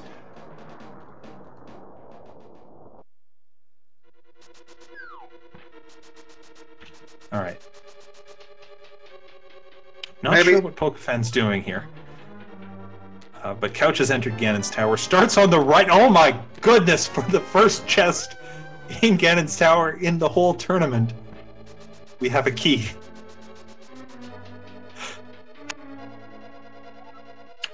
Number 1. What? If you guessed chest number 1, you are an incredibly optimistic human. And I applaud you on your foresight.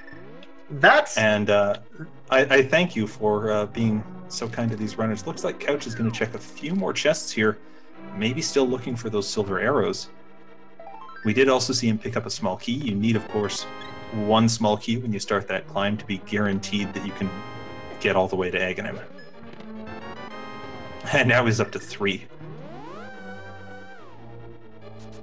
So, yeah, I get the sense that both of these runners are not maybe as comfortable doing, you know, the silverless strats or master swords spins. Pokefan's still hunting for a sword. Fortunately, not going to find one. Gotta feel bad for him at this point in time because we know he's not going to find one. Maybe he'll find one in Ganon's tower, but if he does the conventional routing, we know, guys, this is it. This is your equipment.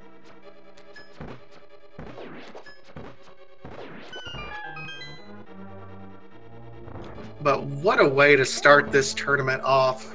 Very first match, very first Ganon's Tower guessing game, and it's won.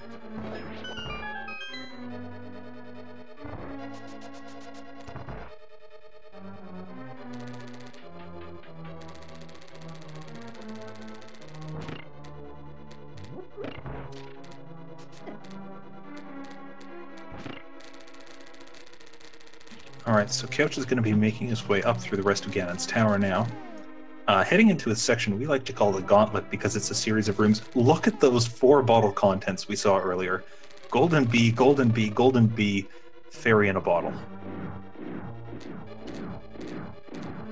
So Couch here looks like he released a couple of the bees and is setting up in this safety room. Now, interesting thing, the bulk that is required to get across that gap indicates to us that that bonks are actually a required, and bonk jumps are a part of the intended logic and not necessarily a glitch. So a lot of the things like the Misery Mire gap that our logic indicates needs to have either the boots in order to bonk across or the hookshot. If not for that bonk, bonks would be considered a quote-unquote glitch and not intended in the game, and there would be a lot of different routing differences. Yeah, it's funny to think of just how much in the logic happens because of that one thing in Ganon's tower. And of course it means that Hookshot can be in Hookshot Cave. Couch getting some nice enemy setups here as he can just dash through that first ice room in the gauntlet, gets the arrow shot off, and he's just blazed through here. Headed now into the Lanmo 2 room. Going to be using Fire Rod strats again without the silver arrows. Again, just 2 hits per Lanmo, and with half magic, he's going to have plenty of magic left over for the torch rooms. Again, a very clean 0 cycle there for Couch. He's on it today.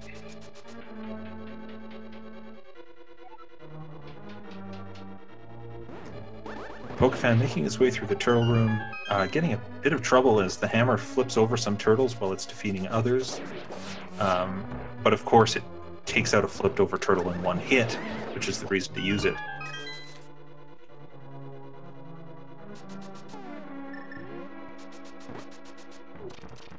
Couch still making his way up, is going to be in the torch room at this point in time.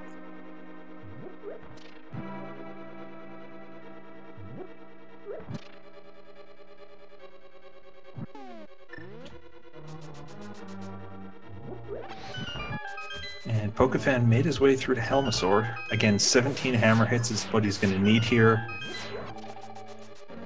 And then he'll be able to get that mask off. But Couch is tearing through Ganon's tower.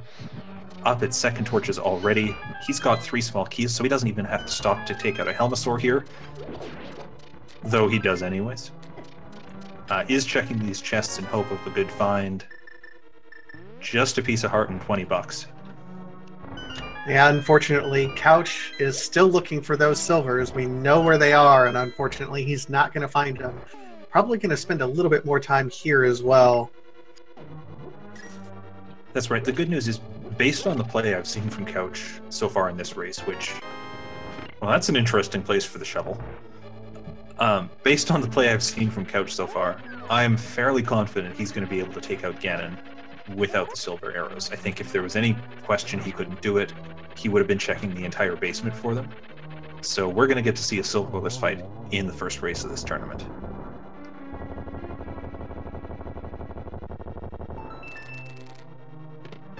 Yep.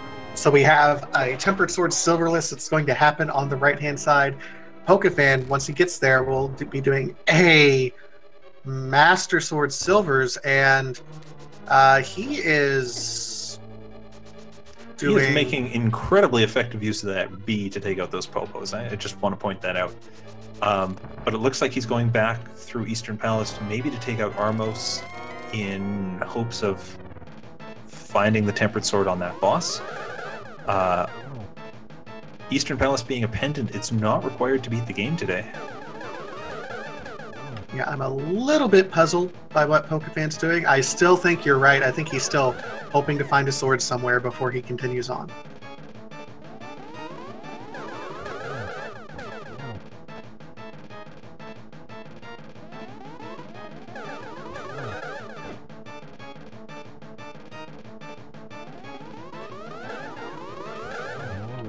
And Couch finishes up that Aga 2 fight, rams his head into the wall in preparation for Ganon, and we're about to see a silverless fight against the blue pig. I smell bacon. Do you smell bacon? Yes, I should go check on the stove.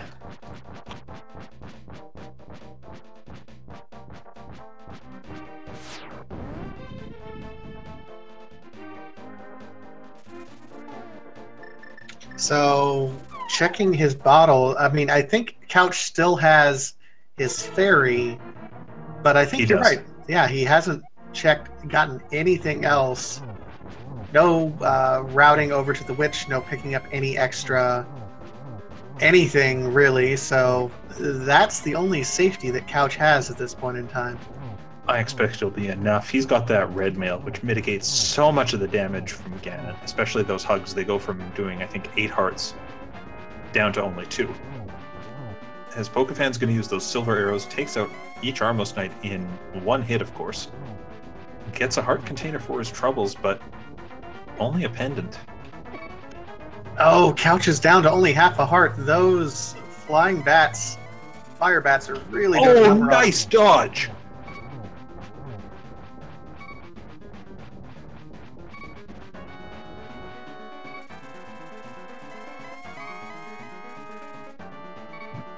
And now that he's in phase 3, I was about to say getting hit by a fire bat is less likely, but fortunately that fairy's going to keep him alive. And he only needs 4 hits on Ganon in phase 3 to advance.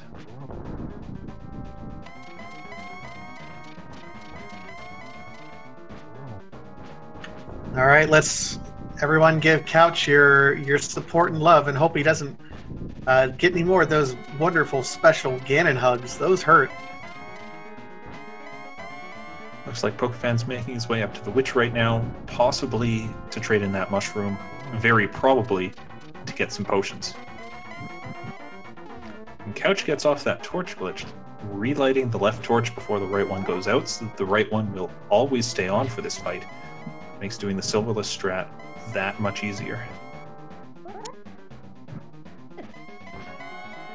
No, there's 1 hit that he took.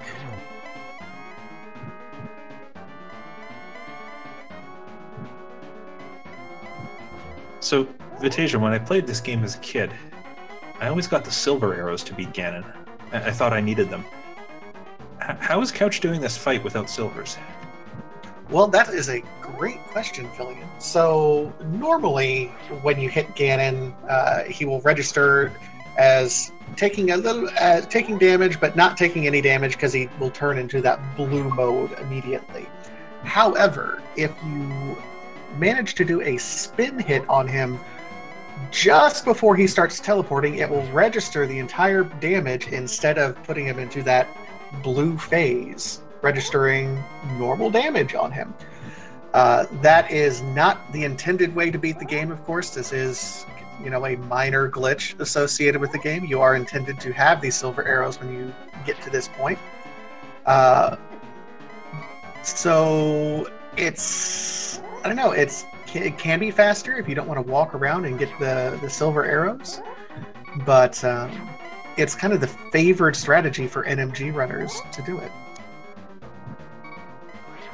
I think it's the best way to do it, I believe. I'm not much of an NMG runner, and I don't know all the intricate details of it, but I believe that is the summary. It's just the couple frames before he teleports, and you got to get a spin in then.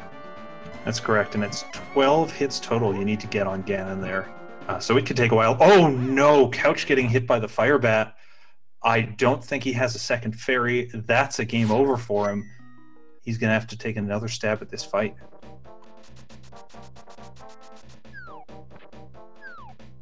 If he's going to back out, maybe refill some hearts, I can imagine he might be heading over here to the witch. Neither of these runners see the other has completed yet. They can't see each other's screens, of course, but they do know when the other one is completed. So Couch is saying, I'm not going to risk it. I'm going to go, and I'm sub 2 hours right now. That seed really ran me around. Taking a chance over here, getting some potions, and going back to it. This is a big risk for Couch, but it's the right gamble, I think, based on what we know. Yeah, that's entirely true, and it's a good point you make, that these runners can't see each other, so they don't know what the other runner has found. They don't know how far the other runner has progressed through the game, and so especially at this point, it really starts to eat away at you. Where is my opponent? Did they get stuck at some point? Am I way ahead? Did they have a really good race? Are they fighting Ganon right now? Are they about to click that done button? it really can eat away at the runners, and it makes the Ganon fight that much trickier as you try to keep a level head during it. Yeah, this is kind of, I mean, for lack of a better term, a real risk that Couch is making here, knowing that maybe he's not confident enough in his strat, so he's going to go buy potions when you're right there. There's a real temptation when you're a speedrunner to go ahead and dive in and just play better. But when your heart's pumping that fast, having the self-awareness to know, you know what, I need to go get some potions, really kudos for Couch23. We know it's the right play, but when you're in that heat of the moment, sometimes you don't know. So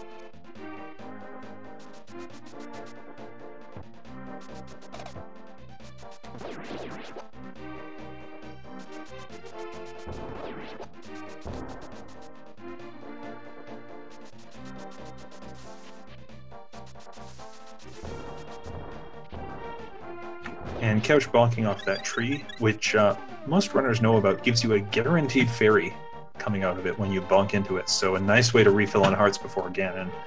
Almost certainly why it was put there. that's what we call good game design. And do you think that the original developers of this game had a pretty good idea about good game design, Fillion? Yeah, you know what? I'm going to say they did, based on the amount of different stuff that still holds together when we've hacked this game all the way to the Dark World and back. I'm going to say these guys knew what they were doing. Maybe, just possibly. Alright, so Couch coming back into the Ganon fight right now, and I like this play. He knows he's got the blue bottle, the blue potions. He's got the half magic, he's got the cape. He's just not taking chances in Phase 2.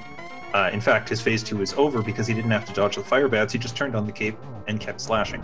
That's a great way to turn that time sink of getting the potions into an advantage in the actual fight.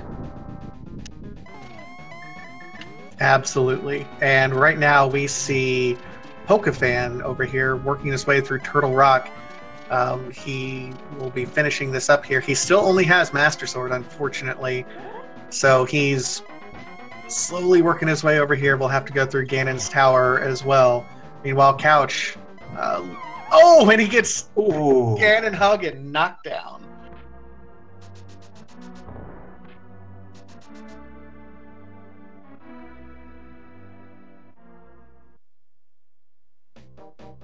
Not a great place to end up, but and not picking up the fairy, which I had hoped he would do.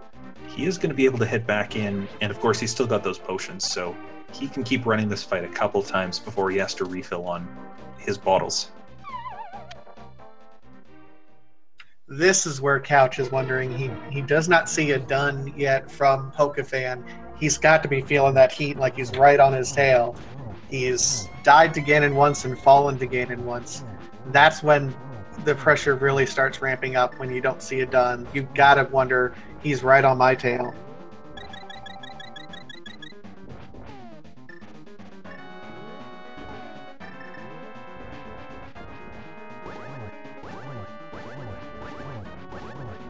I believe the term that a lot of speedrunners use in Couch's case would be tilted, is the vernacular we use. Yeah, I think it comes from poker originally, but maybe with an origins in pinball as well. Certainly it's a hard mental state to get out of, though Couch seems to be doing that pretty well as he's into Phase 3, and I mean, look at him, he's at full health right here. Doing very, very well. He's just got to keep his head on him and get ready.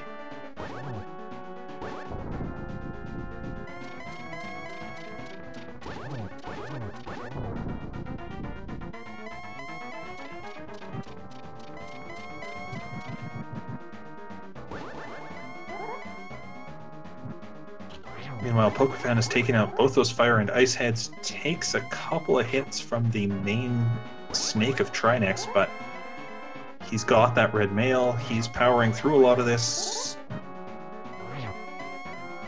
He is taking quite a bit of damage here.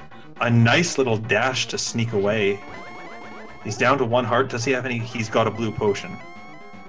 He'll be able to drink that and keep going.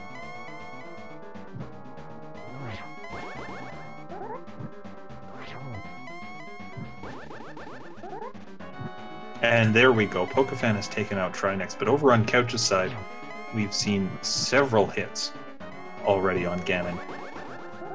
He's coming up on that 12 silverless hits he needs. Narrowly avoids falling into the gap.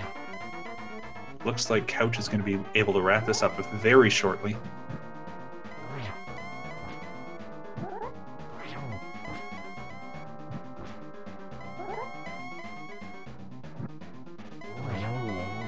And there we go.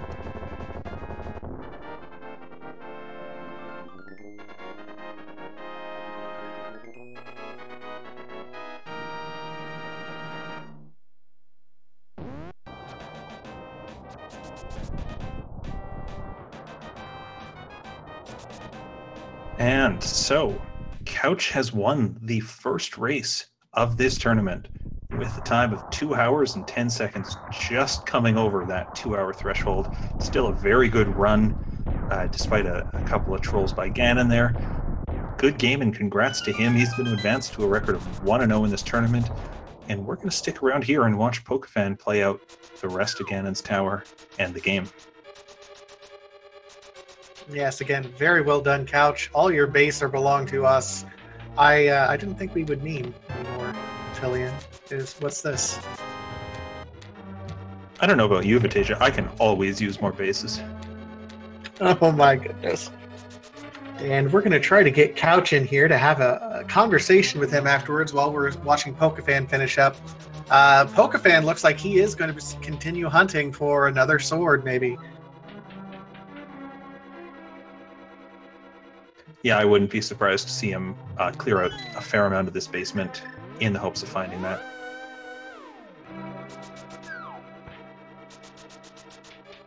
And we are joined by Couch23, who has won his first race and the first race of this whole tournament. Congratulations. Oh, thank you. So, Couch, you got to walk me through what's going through your mind there at the Ganon. You had one death to Ganon, and then you had a fall to Ganon. What's going through your mind when you haven't seen a done yet, and you're just trying to get through? Oh, I thought I was for sure over after I died that first time.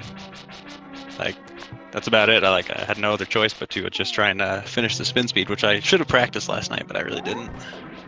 I mean, with so many things in this game to practice, it's easy to let something fall through. Oh, yeah.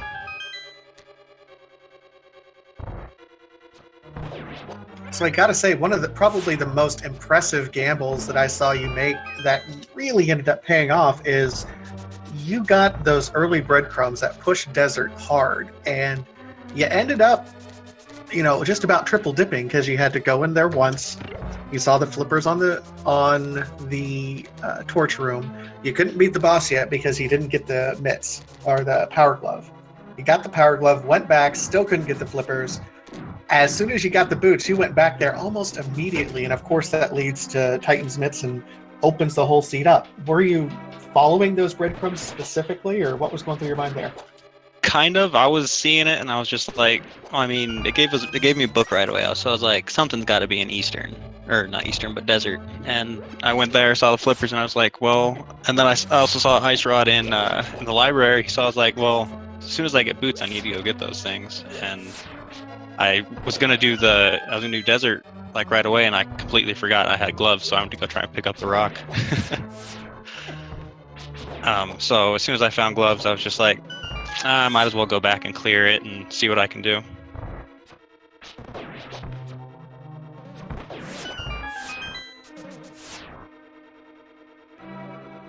Well, it certainly worked out for you.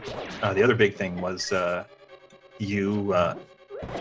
and this gave you a big leg up over Pokefan.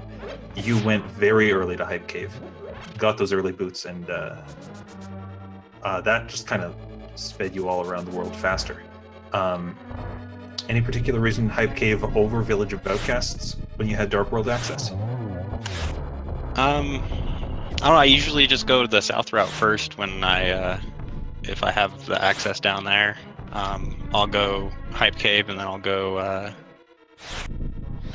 digging game, and then I'll work my way around the top. But boots led me, just happened to finding boots led me back to Desert, which led me to more breadcrumbs, and I figured, hey, I might as well just go do Dark Death Mountain after I got the Titan's Mitts, and check Turtle Rock, so I knew what I had to find for the coin. Yeah, fair enough, and that turned up in Ice Palace. Obviously, you couldn't see this happen, but it's worth noting about 2 minutes before you checked Turtle Rock, Pokefan was reading the pedestal. And so there was a brief moment where we thought we might have a ped seat on our hands. Yeah, I had checked ped right after I did Skullwoods. I popped in there really quick and just checked it just to make sure there was no surprises.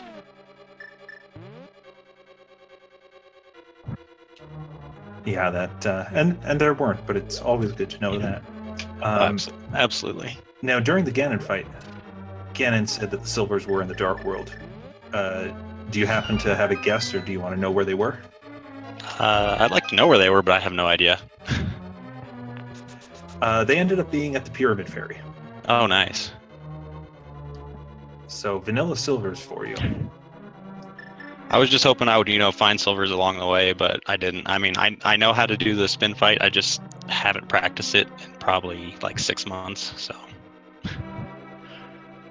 So I imagine then looking for silvers is why you went back into Hookshot Cave and checked the Stalfos room. Yeah, in Ganon's Tower. Exactly. Since I was, since it was right there, I might as well just check it. It doesn't take too long, and I didn't want to go like all of left side in Ganon's Tower and just waste my time. That's right. And I don't know if you're watching the stream right now, but if you are, you'll see that Pokefan's running around with a Master Sword. Oh. Turns out your venture into Swamp did really pay off by giving you that Tempered Sword. We've seen some Trinex fights with Master Sword, and it reminds me just how unfun that battle can be.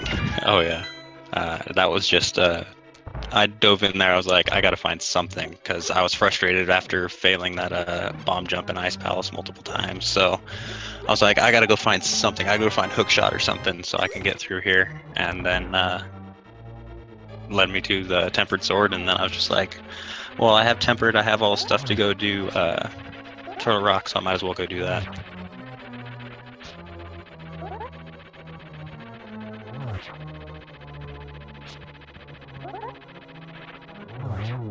I was also going to ask you about Ice Palace, because that one seemed to give you a little bit of a run around there as well.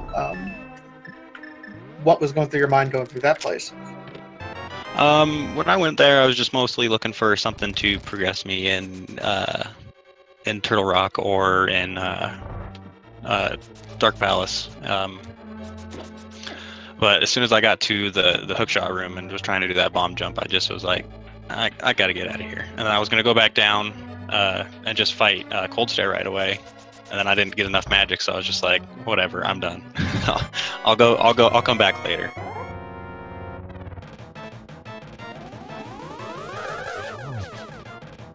Well, I mean, that ended up, being the right call. Nothing ended up being on Cold Stare, and he ended up getting through there pretty quick. Yeah, it was just those last few items. How nervous were you going into it where Hookshot is your go mode item, and you're thinking, is it in Ganon's Tower? Am I going to have to go through everything here? Yeah, I was pretty nervous the whole time because I haven't played this. I haven't played this since P 27, and I figured I might as well just join the tournament for the heck of it. And but yeah, knowing that Hookshot was needed, I was doing my best to try and find it and not lose too much time.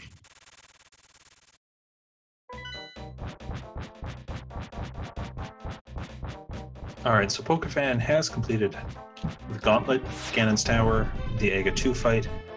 I think at this point we're going to see him head into Ganon. He's pausing for a second. And he's going to head down into there with the Master Sword fight. So it's going to be, I think, 12 spins per phase on Ganon here. Pokefan, you'll need to use spin attacks for this. There you go.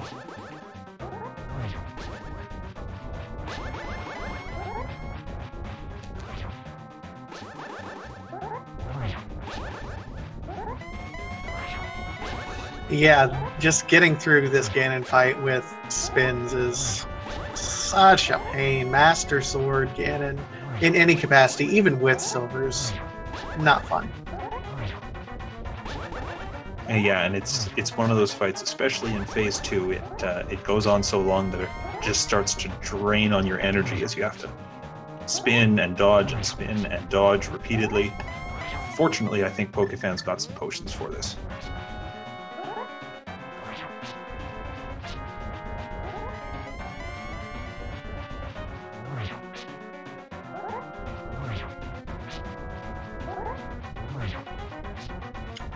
So Pokefan moves on to phase 2, and he also used up all of his potions, so he's trying to play it relatively safe here.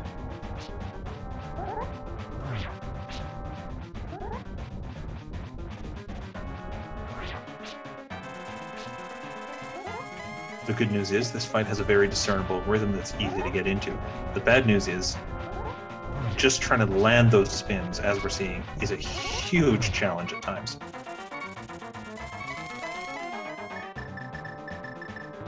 And he's just checking through all of his bottles and realizing, uh-oh, this is not good.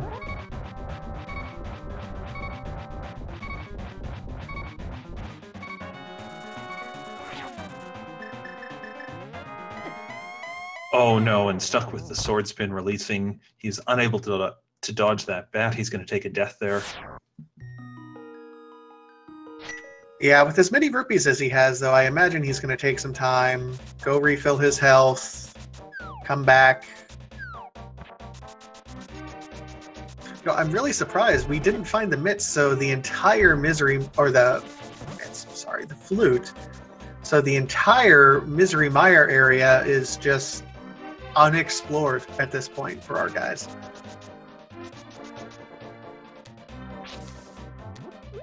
Yeah, and for all we know, Magic Powder, another sword, could both be hiding over there. Chat, help get some love over here to Pokefan so we can finish this up here.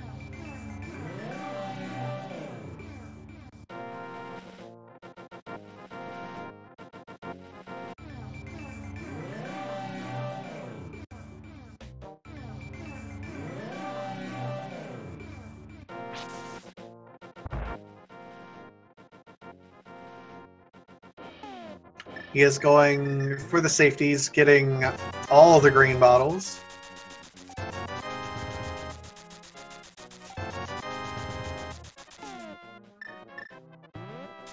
And, okay. Little tip there. If you talk to the witch's assistant, he will give you a free refill of your hearts so that you don't need to spend a red potion to do so.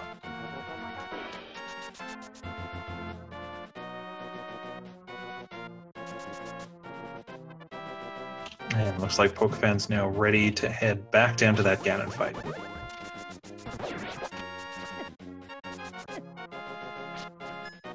Just realizing that he left his portal up here, so he's running back to it. Ah, there we go.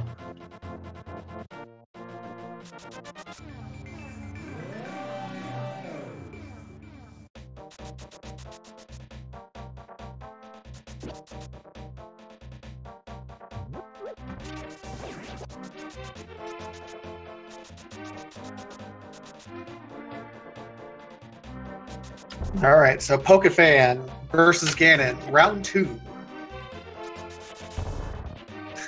And gets grass skull bonked on the way.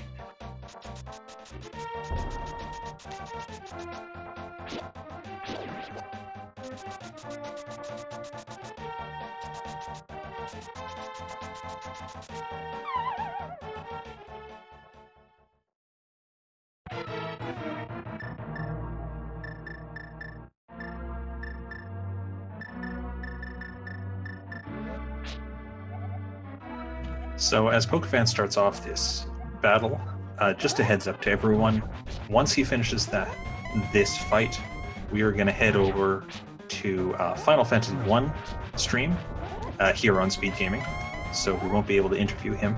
If you want to see more Link to the Past Randomizer, it is around all day. It's on Speed Gaming 4 right now. It's on Speed Gaming later this afternoon. It's on Speed Gaming 2 and 3. The whole thing, the whole schedule can be found at speedgaming.org/schedule.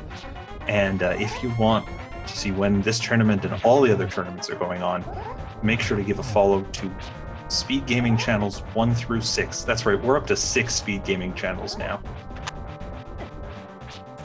Also keep in mind that we will also be broadcasting when we can on ALTTP Randomizer.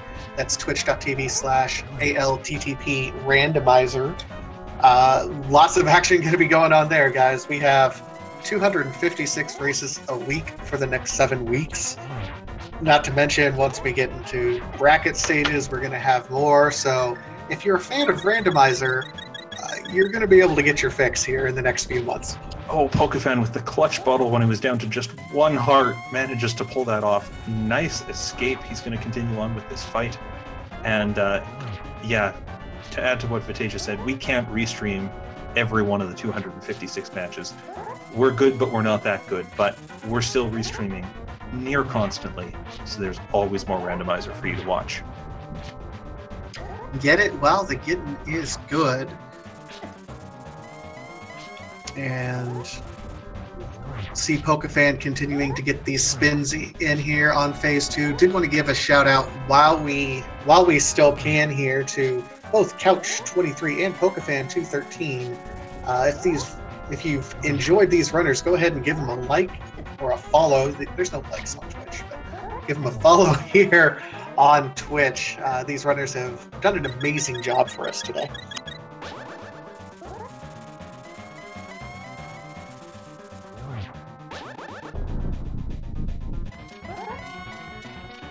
Absolutely, and we see Pokefan now made it through phase 2, that hardest part of the Ganon fight. Phase 3 is great. It's just 4 spins you have to get off against Ganon. That fire bat not causing him any problems just yet. I think that's all 4 hits. Fortunately, Pokefan did find those silver arrows, so phase 4 shouldn't give him too much of a challenge. Misses that torch glitch, but it's not strictly required to finish this fight. When you've got silvers, you can just line those shots out.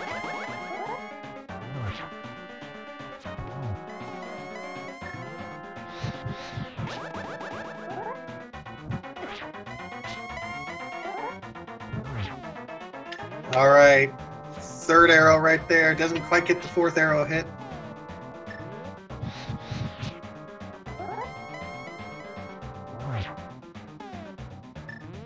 And there it is. Okay, Pokefan213 getting the good kill there on Ganon. Perseverance in the face of danger.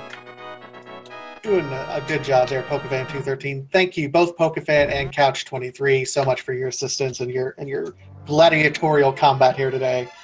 Absolutely. He doesn't have a timer, but by my count, he's finished with a time of about 2 hours, 17 minutes, 40 seconds, something approximating that. So good game to him. Thanks to him, and congrats again to Couch23 for finishing this. I've been Philian. I've been joined by the wonderful Vitasia, who I'll give the last word to here. Well, thank you so much, Philian. And again, give us a follow here on all of the Speed Gaming networks, ALTTP Randomizer networks. Up next will be your Final Fantasy 1 randomizer. For all of us here at Speed Gaming, have a great rest of your day.